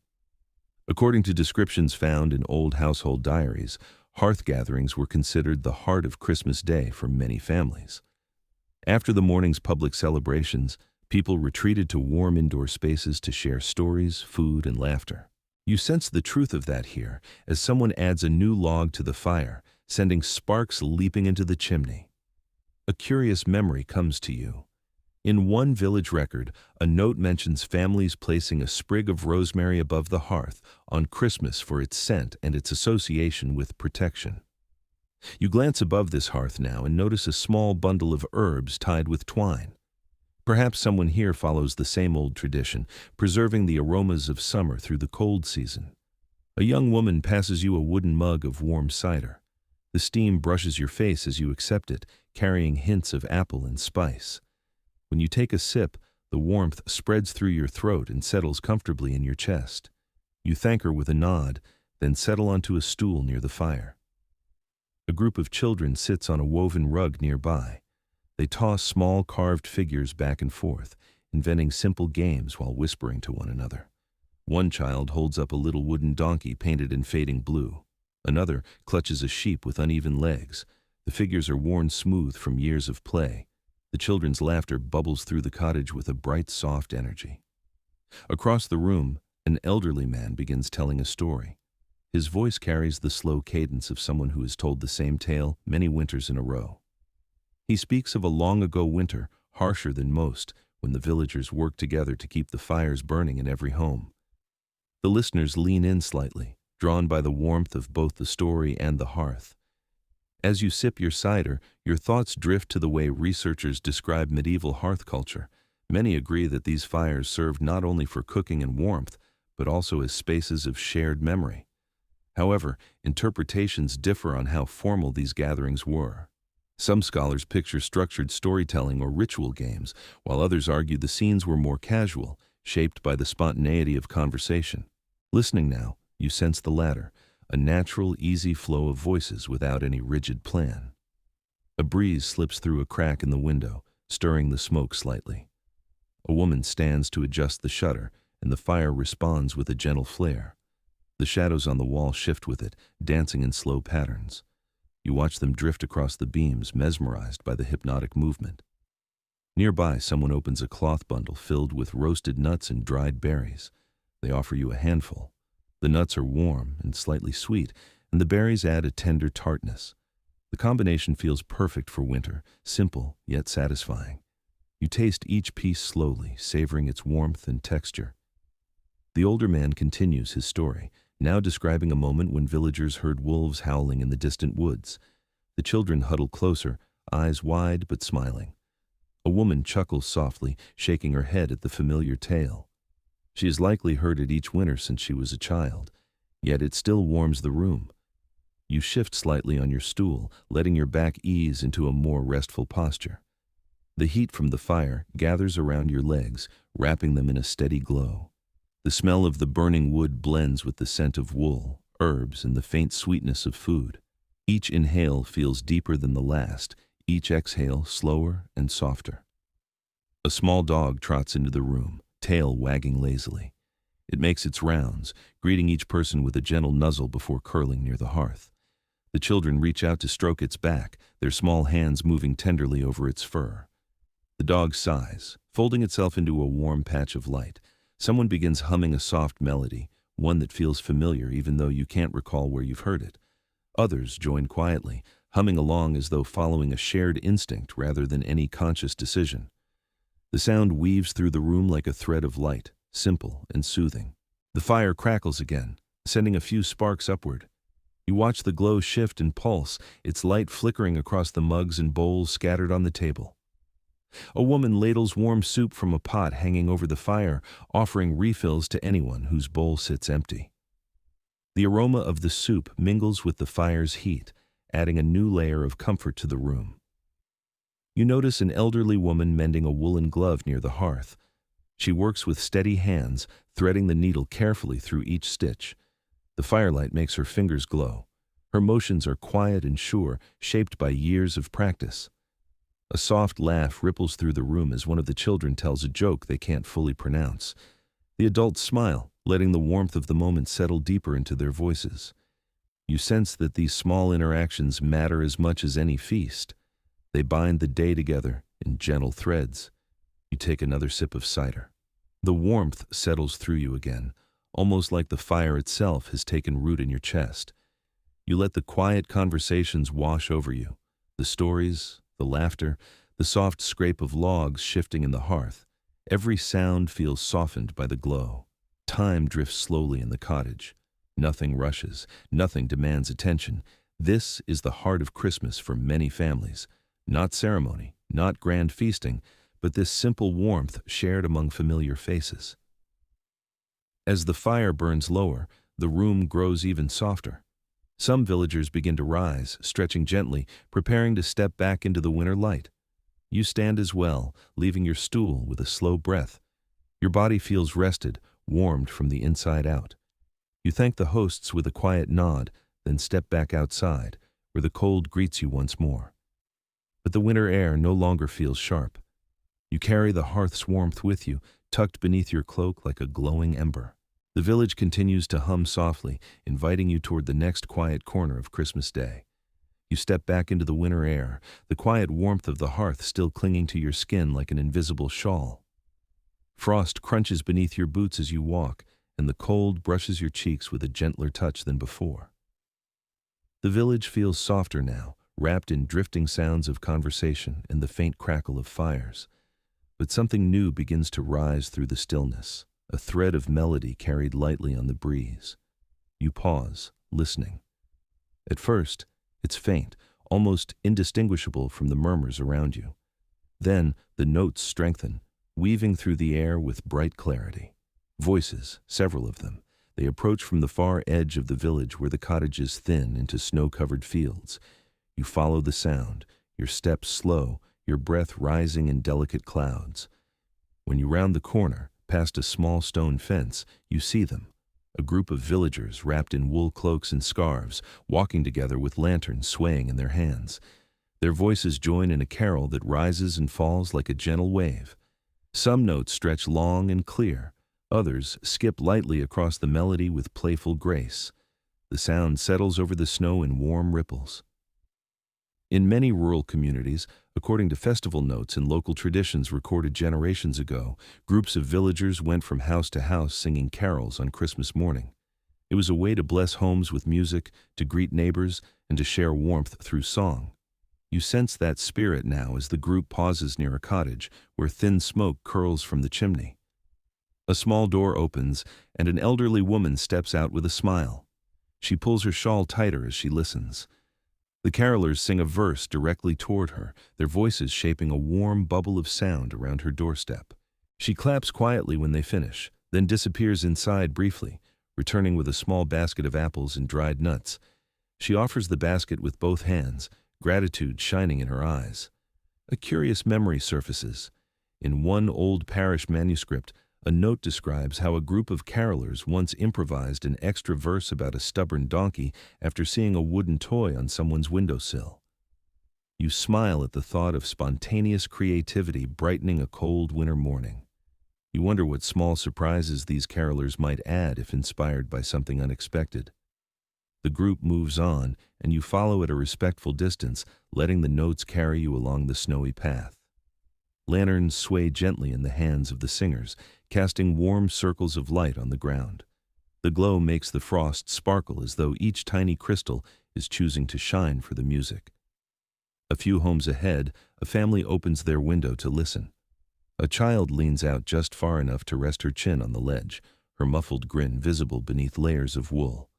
The carolers respond by adjusting their pitch slightly, lifting the melody with a brightness that makes the child laugh. Her parents stand behind her, nodding gratefully. Some specialists who study medieval music traditions hold different perspectives about how uniform these carols were from village to village. Some believe melodies traveled widely, carried by pilgrims and merchants, while others think each parish developed its own variants over time. Listening now, you sense the beauty of that uncertainty. These singers may be echoing a song older than any memory or shaping one uniquely their own. The carolers stop at another cottage. This one has a wreath hanging slightly crooked above the door, its berries bright against the winter wood. A man steps out, wiping flour from his hands as though pulled straight from his baking. He listens with eyes half closed. When the final note fades, he laughs and presses a small loaf of warm bread into one of the singer's hands. It steams visibly in the air. The group responds with gratitude, adjusting their lanterns before continuing toward the square, their voices intertwining again, steady and mellow. You join their route, your footsteps falling quietly behind them. The song shifts into a new tune, lighter and more playful. The rhythm feels as though it could nudge snowflakes into dance.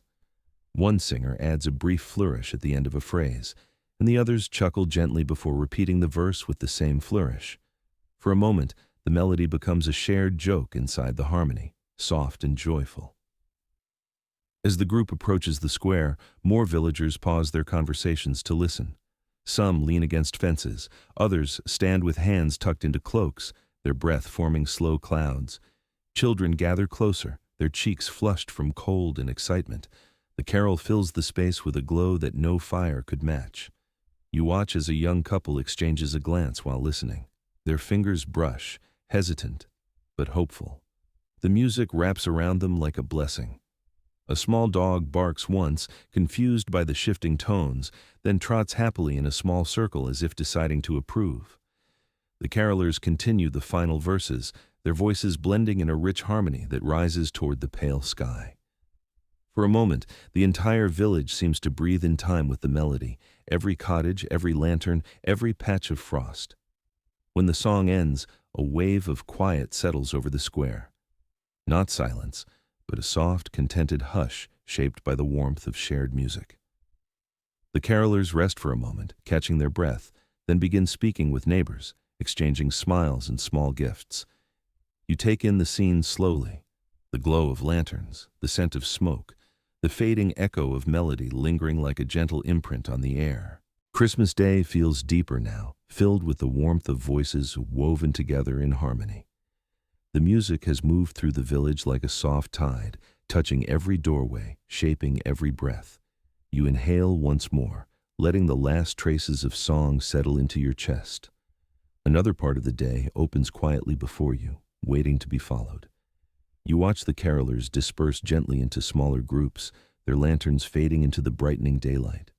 The melodies linger faintly in your ears, as if the air itself has learned the songs.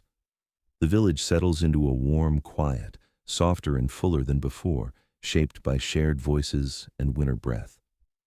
You take a slow step toward the far end of the square, drawn by the sight of a few villagers carrying baskets wrapped in cloth. Their movements are purposeful but unhurried. A woman adjusts her shawl and lifts a basket filled with small loaves of bread. Beside her, a young man carries a pouch, clinking softly with dried beans. You follow at a respectful distance as they walk down a narrow path between cottages. The snow along the way has been packed by many footsteps, but here and there, patches of untouched frost glitter like small hidden treasures. According to some accounts found in old parish letters, Christmas Day was a time not only for feasting, but for acts of quiet generosity. Neighbors offered food, warmth, or companionship to those who needed it most. It was a custom shaped less by doctrine and more by shared humanity. You sense the truth of that now as the villagers approach a modest cottage at the edge of the settlement. A soft knock on the door, a moment of stillness. Then the door opens, revealing an elderly woman bundled in layers that look thinner than they should be for winter. Her eyes widen slightly as she sees the gifts waiting on her doorstep. The woman with the bread offers it with both hands, and the young man places his pouch of beans gently beside her. A smile blooms on her face, small but bright with gratitude. A faint memory surfaces of reading a short note from a rural manuscript. It mentioned a family who left warm broth outside a neighbor's home each Christmas morning, believing that no one should greet the holy day with an empty stomach. The note was brief, almost careless, yet it carried a tenderness that stayed with you. Watching the villagers offer their baskets now, you feel the same quiet warmth. The group moves on. You follow them as they walk toward another cottage. This time, a child carries a bundle of chopped firewood tied neatly with twine. He walks carefully, the load heavy for his arms, but carried with clear determination. When the family inside opens the door, the child lifts the bundle with a proud little nod. Their laughter spills into the air, warm enough to soften the frost underfoot. A thought drifts through your mind regarding medieval village life. Some researchers believe that these acts of giving were structured by unwritten agreements within the community. Others argue they were spontaneous, shaped by the personalities and relationships of villagers rather than any shared rule. You watch the group offer a small jar of honey to a lonely widower and sense the latter. These gestures feel personal, shaped by familiarity and affection. A few villagers gather near a cottage where smoke rises lazily from a crooked chimney. They speak in low voices before placing a cloth-wrapped parcel near the doorstep. Inside the parcel is likely food prepared earlier in the morning, and perhaps a small treat tucked in as a surprise. No one knocks. They simply leave the gift and step away quietly. Some villages believed it was kinder to offer certain gifts anonymously, letting the receiver accept them without feeling indebted. You pause at a distance, the snow crunching softly beneath your boots. The cold air brushes your cheeks, but the warmth of the scene spreads through you like a gentle ember. There's something almost sacred in these simple actions. No grand declarations, no expectations, just quiet hands carrying care from one home to another. The group continues down the lane, and you walk with them until they reach a small shed where a low, muffled bleat comes from inside. A villager opens the door carefully, revealing a goat nestled in straw. Its breath curls into the air in soft clouds.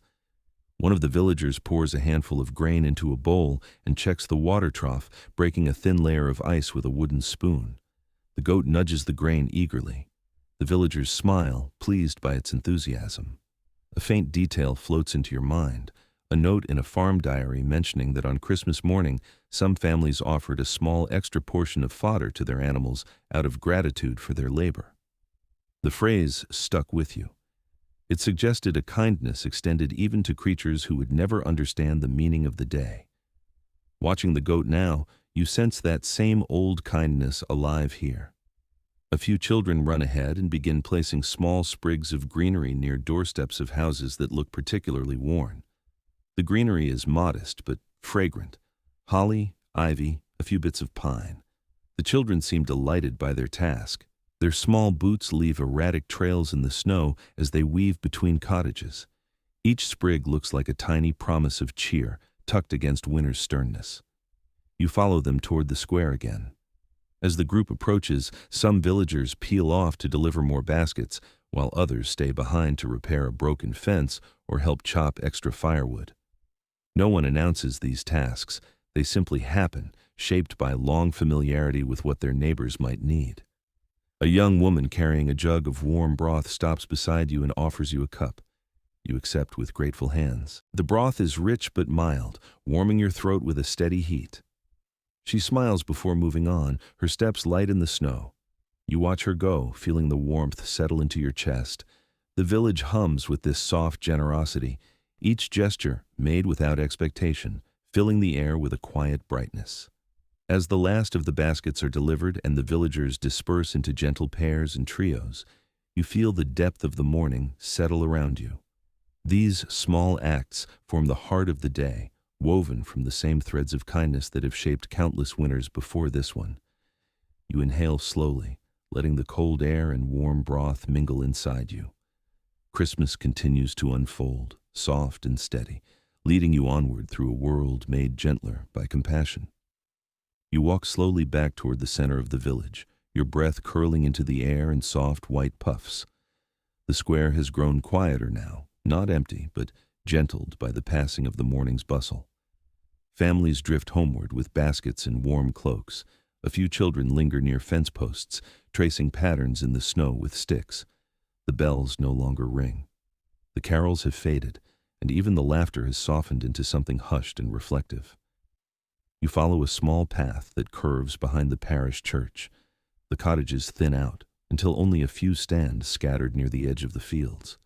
The snow here looks untouched, smooth and pale, broken only by your slow footsteps. A thin line of smoke rises from a distant chimney. The world feels stretched and calm, like winter has stopped to breathe. Ahead, the monastery comes into view once more, its stone walls softened by the afternoon light. The shadows have grown longer, bluish at the edges, stretching across the frosty ground. You make your way back through the narrow lane that leads to the cloister gate. A monk stands there, adjusting his hood against the cold. He offers you a gentle nod before stepping aside to let you enter. Inside the monastery grounds, the air feels even quieter. The world outside seemed wrapped in warmth, but here the stillness deepens. You walk across the cloister courtyard, your boots stirring the thin layer of frost blanketing the ground. The herbs in the little garden stand stiff and silent, their leaves dusted with ice. When you step into the covered walkway, you feel the faint warmth of the afternoon sun filtering through the small windows. The light rests on the stone floor in pale rectangles. It's not strong, but it softens the harshest shadows. You breathe in slowly, letting the calm seep into you. According to certain descriptions left by monastic scribes, afternoons on Christmas Day often carried a quieter rhythm. While the morning was filled with celebration and shared devotion, the later hours were meant for reflection, gentle conversation, or personal prayer. You sense that pattern here, woven into the silence around you. A soft scuff of footsteps echoes from the far corner of the walkway. Two monks pass by, speaking in low, steady voices. You can't make out the words, but the tone is warm and unhurried. One of them carries a folded cloth, perhaps preparing the chapel for the evening service. The cloth brushes lightly against his robe, creating a faint whisper of sound. A curious detail surfaces in your thoughts. In one monastery's winter journal, a monk wrote about how the community liked to recite small seasonal verses to one another on Christmas afternoon. These verses were not formal liturgy, just brief lines of poetry exchanged with quiet smiles. Whether this custom was common or unique to that place remains unclear. Да, я понимаю. В предыдущем ответе текст был полным, но для ясности я предоставлю логическое завершение и полный финальный фрагмент на английском, сохраняя стиль оригинала, объем и естественность. Вот продолжение от указанной вами точки. As you walk, you wonder if such spoken warmth might drift through these halls later in the day.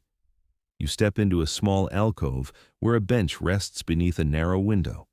The glass is thick and uneven, warping the outside world into softened shapes. You sit down slowly, feeling the chill of the bench give way to your warmth. For a moment, you let your gaze drift through the blurred glass. Beyond it, the sky is deepened into a soft silver, the light gentle rather than bright. The monastery around you hums with subdued activity. Somewhere down the corridor, a bucket is set down with a soft thud. A door closes quietly. A fire crackles faintly from a room you can't see. These sounds are unobtrusive, blending into the calm like threads in a tapestry. You rest your hands on your knees and allow your shoulders to lower. The quiet becomes a companion rather than an emptiness. The day has carried you through ceremony, warmth, feasting, laughter, and generosity. Now it offers stillness, giving you space to gather all those moments gently into yourself. A monk passes by carrying a small stack of parchment sheets. He moves with careful steps, eyes lowered slightly as though immersed in thought. The faint smell of ink clings to him like a shadow of the scriptorium. You imagine him returning to his desk, ready to record the events of the feast day, or perhaps to copy a passage that has been waiting patiently for attention. As he disappears around the corner, you think of the debates among researchers about how monks balanced work and rest on Christmas. Some writings suggest a strict schedule continued even on feast days, while others hint at more relaxed routines shaped by the mood of the season. You sense that this community leans toward a softer pace today, letting the afternoon unfold without haste. You inhale again, noticing the subtle scent of beeswax from candles burning in nearby halls. It mingles with the faint tang of cold stone and the distant warmth of cooking fires. The blend feels grounding, a reminder that the monastery's daily life continues quietly, even in celebration. A small bird lands briefly on the window ledge. Its tiny claws tap softly against the wood. It tilts its head as though listening, then flutters away into the gray-blue sky. The moment lasts only seconds, but it deepens the stillness around you. You rise slowly, letting your cloak fall around your shoulders. The bench releases your warmth, returning to its cool state. You walk deeper into the monastery, letting your fingers brush the stone walls as you go. Their texture is rough, ancient, steady. They carry the weight of countless winters, countless feast days, countless quiet afternoons just like this. You step through another archway and enter a dim corridor lit by a single lantern. The golden globe pools softly on the floor, touching the walls with a muted brightness. Your footsteps echo gently, soft and rhythmic. You don't hurry. The monastery feels like a haven now, a place where the earlier joy and generosity can settle into peaceful memory. The quiet seems to wrap around you, encouraging you to slow even further. As you approach the doorway leading toward the chapel, the scent of incense reaches you again, faint but familiar. You pause, breathing it in, letting it remind you of the morning's warmth and the long, steady rhythm of shared prayer. The afternoon has softened into something reflective. You feel your breath slow, your thoughts settle. Christmas continues, and there is still more of the day waiting beyond the next turn. You move quietly toward the chapel entrance, sensing a shift in the air as the soft glow of late afternoon begins to fold itself around the monastery. The stone floor beneath your boots feels cooler now, touched by the deepening shadows that gather in the corners of the corridor. When you reach the doorway, you pause for a moment, letting your breath settle before stepping inside. The chapel is dimmer than it was in the morning, yet the glow from the candles creates warm islands of light along the walls. A few monks are already present, their silhouettes calm and steady as they prepare for Compline, the final prayer of the day. The stillness here feels deeper than earlier, shaped not just by silence, but by the slow unwinding of Christmas itself. You slip quietly into a wooden stall. The bench is cool against your legs, but your body adjusts quickly. The air smells faintly of incense from the morning. But now another scent mingles with it, the subtle resin of evergreen branches placed near the altar. You breathe it in, letting it anchor you in the room's quiet. According to monastic descriptions from past centuries, Compline on Christmas carried a tender tone. It marked the end of the celebration's outward warmth and the beginning of a more inward glow. The monks approach this hour with gentle reverence, letting the day's joy settle softly into their hearts. You sense that gentleness in the way they move now, slow and steady, robes brushing the stone floor with soft sighs. A monk lights a small cluster of candles near the front. Their flames rise delicately, brightening the carved edges of the altar. You notice a faint shimmer on one of the candle holders, perhaps leftover wax softened by heat. Tiny droplets cling to the metal like pearls. A quiet detail from a monastic note slips into your thoughts. One winter, a monk recorded that a single candle refused to stay lit during Compline on Christmas night.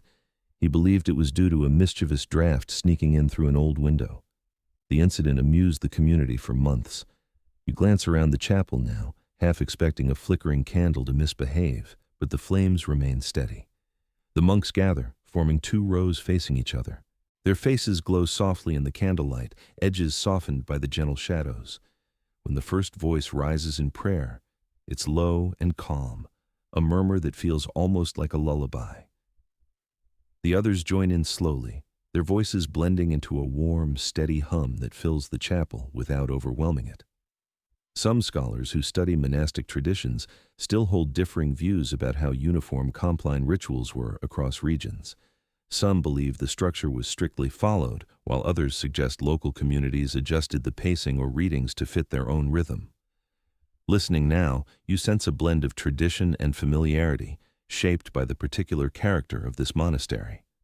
The chant deepens, flowing through the chapel like a soft river. Your shoulders loosen. Your breath falls into a slow, easy pattern. Each phrase rises gently and fades with even greater gentleness, like snow settling on quiet ground. A monk steps forward to read a short passage. His voice is steady, worn smooth by decades of practice. The words drift through the air as though they have been waiting all day to be spoken. They speak of peace, rest, and protection through the night. The reading feels like the slow closing of a door, not shutting out the world but keeping the chill at a distance. The candles flicker once, responding to a faint shift in air.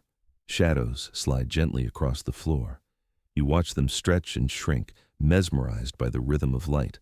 The scene feels timeless, as though this moment could have happened last year, a century ago, or many centuries before that. A soft rustle catches your attention. A young novice adjusts his robe, his movements cautious and quiet. You see the tiredness in his posture, softened by the peace of the moment. His eyes lower again as he joins the remaining prayers, his voice blending with the others like a thread woven into a larger tapestry. You let your gaze drift toward the windows. The sky beyond them has deepened into a muted blue, the last hints of daylight fading into night. A single star appears, faint but steady. You imagine the cold outside, silent and vast, while inside the chapel warmth gathers in gentle circles around each flame. The final chant begins. Its melody is simple, almost fragile, shaped by slow, even breaths. The room seems to hold the sound tenderly, as if guarding it from the dark beyond the walls. You feel the notes settle into your chest, creating a calm that spreads through your limbs. When the chant reaches its end, the silence that follows feels softer than any silence that came before it. A peaceful hush rests over the benches, the altar, the floor, even the air. You close your eyes briefly, letting the stillness seep into your thoughts. The monks bow their heads in unison. You bow with them, feeling the quiet gratitude of the moment settle gently around you. When you lift your head again, the candles continue their steady glow, but the room feels changed, as though it has exhaled with you. One by one, the monks rise and leave the chapel, their footsteps soft and unhurried. You follow them, walking slowly toward the door. As you step into the corridor again, the cool air embraces you, though now it feels refreshing rather than cold. The night has arrived, but the day is not yet done. A calm evening awaits, shaped by the quiet strength of Compline and the peaceful glow of the candles still burning inside the chapel. You breathe deeply, letting the calm settle through you. There is more of Christmas night waiting quietly ahead. You step out into the courtyard again, letting the cool night air gather softly around you. The final notes of Compline still linger in your mind, steady and warm, like embers glowing beneath a blanket of ash. The monastery feels quieter than ever. The day's footsteps, voices, and music have settled into a deep hush that stretches across the stones in the gardens.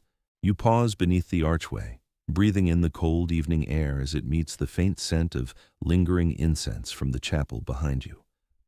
The courtyard is bathed in a pale shimmer. The moon has risen, spreading its gentle glow across the frost in thin silver layers.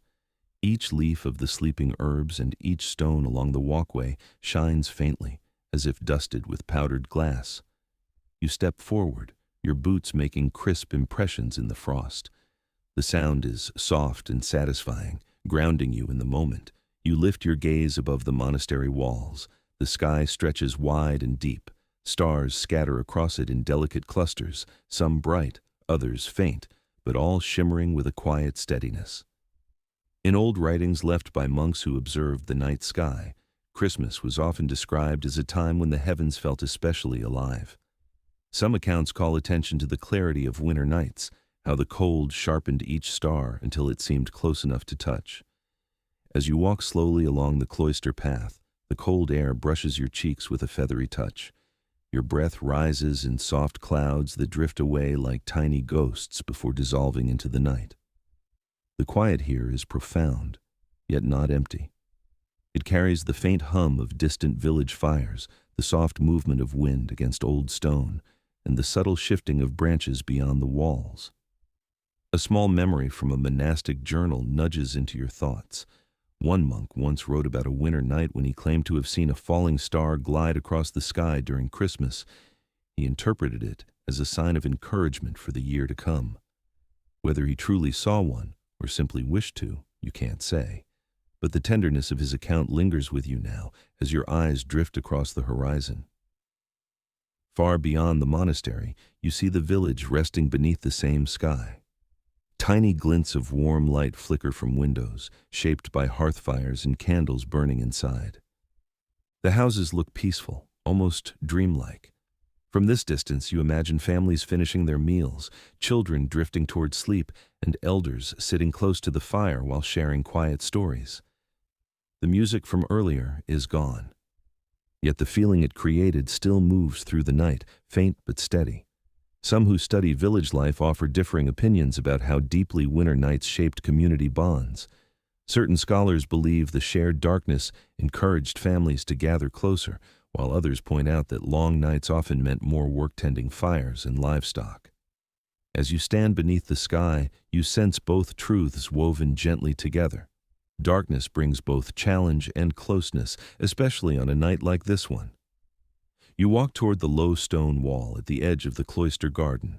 Beyond it, a small patch of open land extends toward the horizon, covered in untouched frost that gleams like powdered silver. You rest your hands lightly on the cool stone and breathe deeply. The air feels purer here, crisp and still, as though the world has paused. A faint rustle draws your attention. You turn your head just enough to catch sight of a monk walking slowly along the path opposite yours. His hands folded against his chest. His posture is relaxed, almost meditative. You sense he too is contemplating the quiet beauty of the night. He offers you a small nod as he passes, and his footsteps fade gently into the shadows. You lift your face to the stars once more. Their light is soft, steady, ancient. You feel something settle inside you, a warmth that comes not from fire, but from a kind of inner calm shaped by the long, gentle rhythm of the day. You think of the candles glowing in the chapel, the singing in the village, the quiet kindness of shared meals. Each moment feels like its own small star scattered across your memory. The wind brushes past again, carrying a faint scent of pine from the trees beyond the walls. You draw your cloak closer. The cold deepens, but it feels clean rather than harsh. You let it wash over you, sharpening your awareness of the night around you. Time seems to slow here. You move along the path as though walking through a quiet dream. The stars shimmer above. The frost glints below. The stone walls cradle the silence like an old friend. Everything feels steady, timeless, patient. As you make your way toward the far corner of the cloister, the moon slips behind a thin veil of cloud. The light dims for a moment, turning the courtyard into an even softer space. When the moon reappears, its glow seems gentler, as if quietly acknowledging your presence. You pause again to take in the scene. This moment, with its quiet sky and peaceful ground, feels like the perfect bridge between the day's celebrations and the restful night ahead. The stars above seem to watch over the monastery and the village alike, offering a calm blessing to all beneath them. You breathe deeply, feeling your thoughts drift into stillness. Christmas night continues, wrapped in silver sky and soft frost, waiting for you to follow where it gently leads. You remain still beneath the night sky for a long, quiet moment, letting the calm seep into your breath. The cold settles gently along your sleeves, but it does not urge you inside. Instead, it feels like part of the silence, part of the slow unwinding of Christmas Day. When you finally turn away from the stars, your steps echo softly against the stone path leading back toward the heart of the monastery. You pass beneath an archway where a single lantern flickers. Its light, small but steady. The warm glow casts slow-moving shadows across the walls, giving the corridor a softened, dreamlike quality. The air inside is cooler than the chapel, but warmer than the night air outside. It holds a quiet balance, the kind that encourages unhurried movement and gentle thoughts. As you walk, you sense a subtle shift in the atmosphere.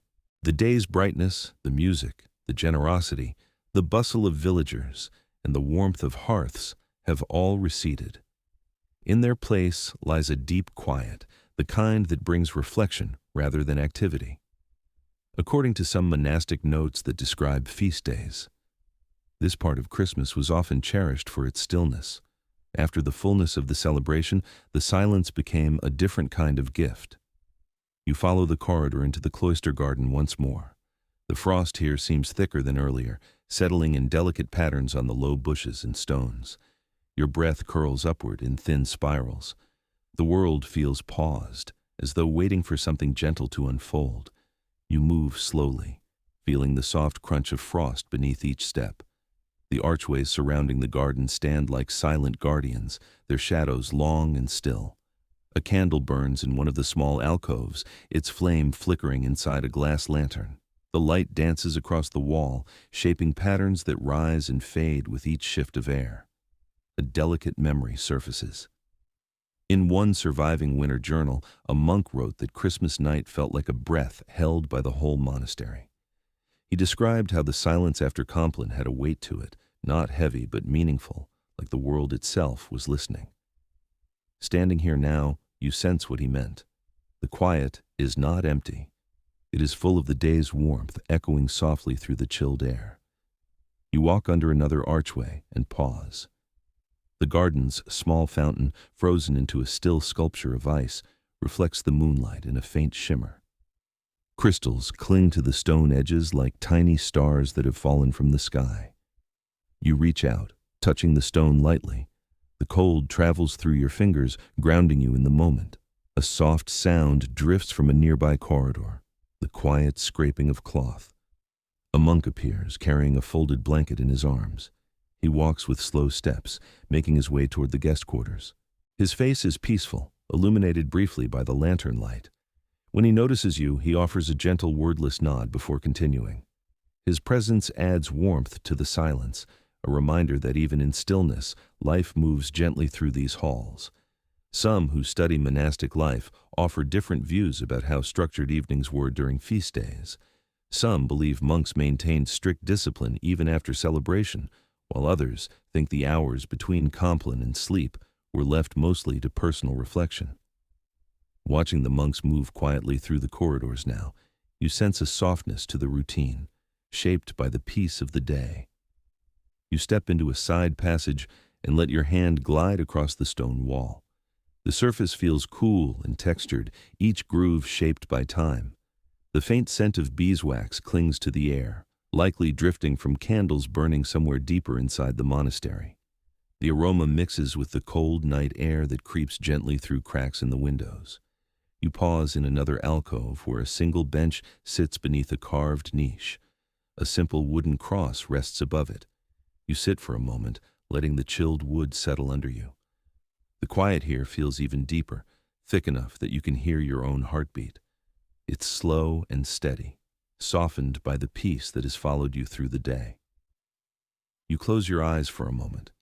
You hear faint echoes of the morning hymns, the carols drifting through the village, the laughter near the hearth, the murmurs of grateful neighbors receiving small gifts.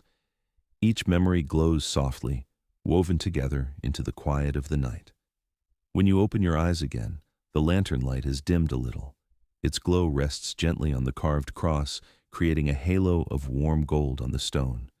You breathe in the calm, savoring its stillness, and then rise from the bench. You walk once more toward the heart of the cloister, moving slowly, your footsteps guided by calm rather than urgency. The night air drifts around you, brushing your cloak, whispering softly against your ears. The stars remain steady above the rooftops, watching the quiet world settle deeper into rest. You step into the final corridor leading toward the dormitory, the candles flickering gently as you pass. The monastery breathes in delicate rhythms now, shaped by the peace of Christmas night. The silence deepens, waiting to cradle you as the day draws toward its end.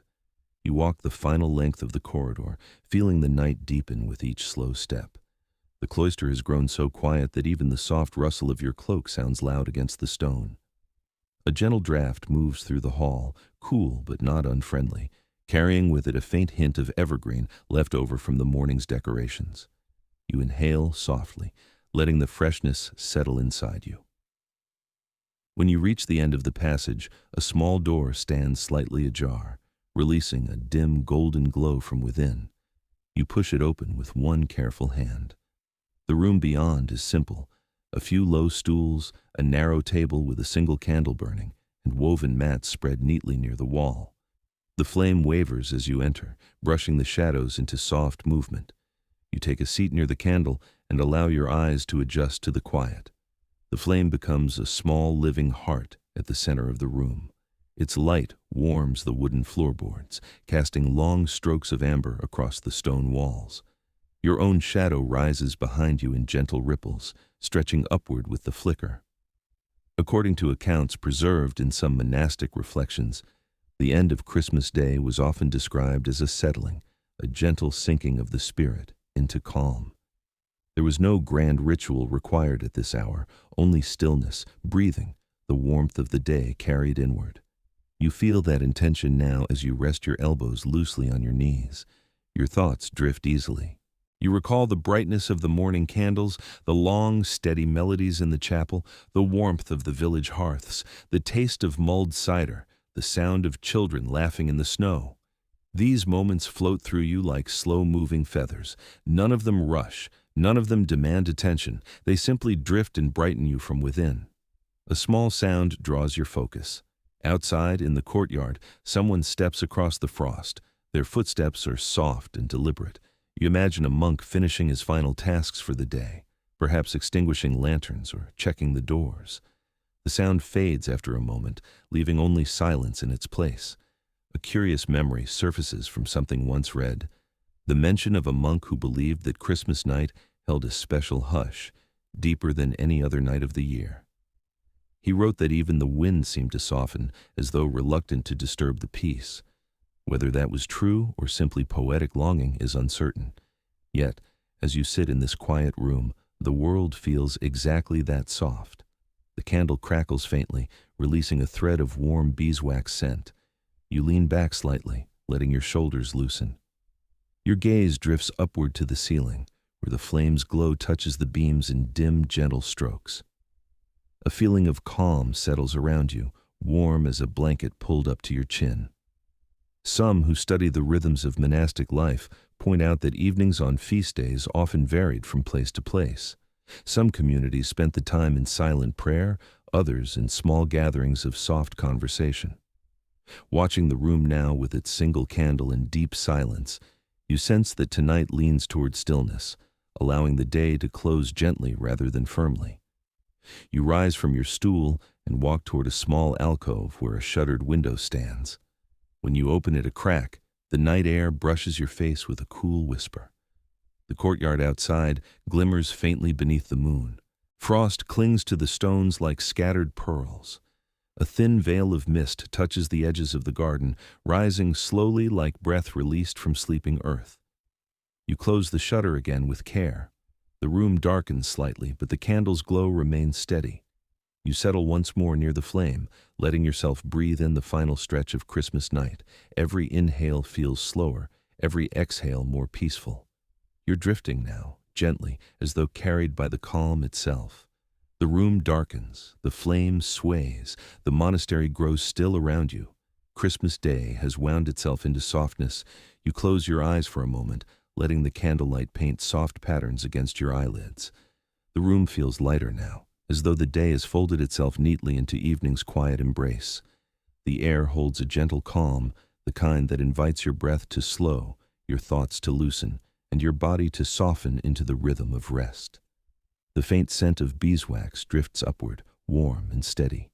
You let it settle around you like a thin, comforting blanket. Outside, the night stretches across the cloister in smooth stillness. The frost glows softly. The sky hangs quiet and wide, its stars shimmering without urgency.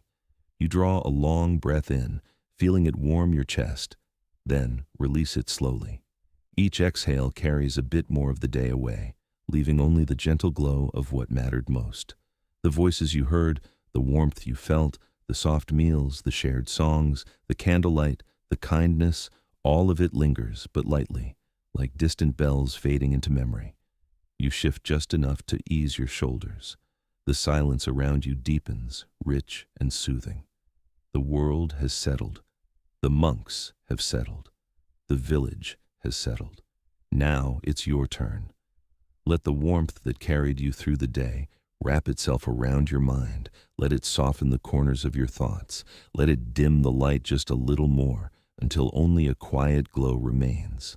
You are safe here. You are steady here. You are drifting gently now as the candle flickers one last time, inviting you toward rest. May this calm follow you into sleep, soft as snowfall, warm as a quiet fire on a winter night.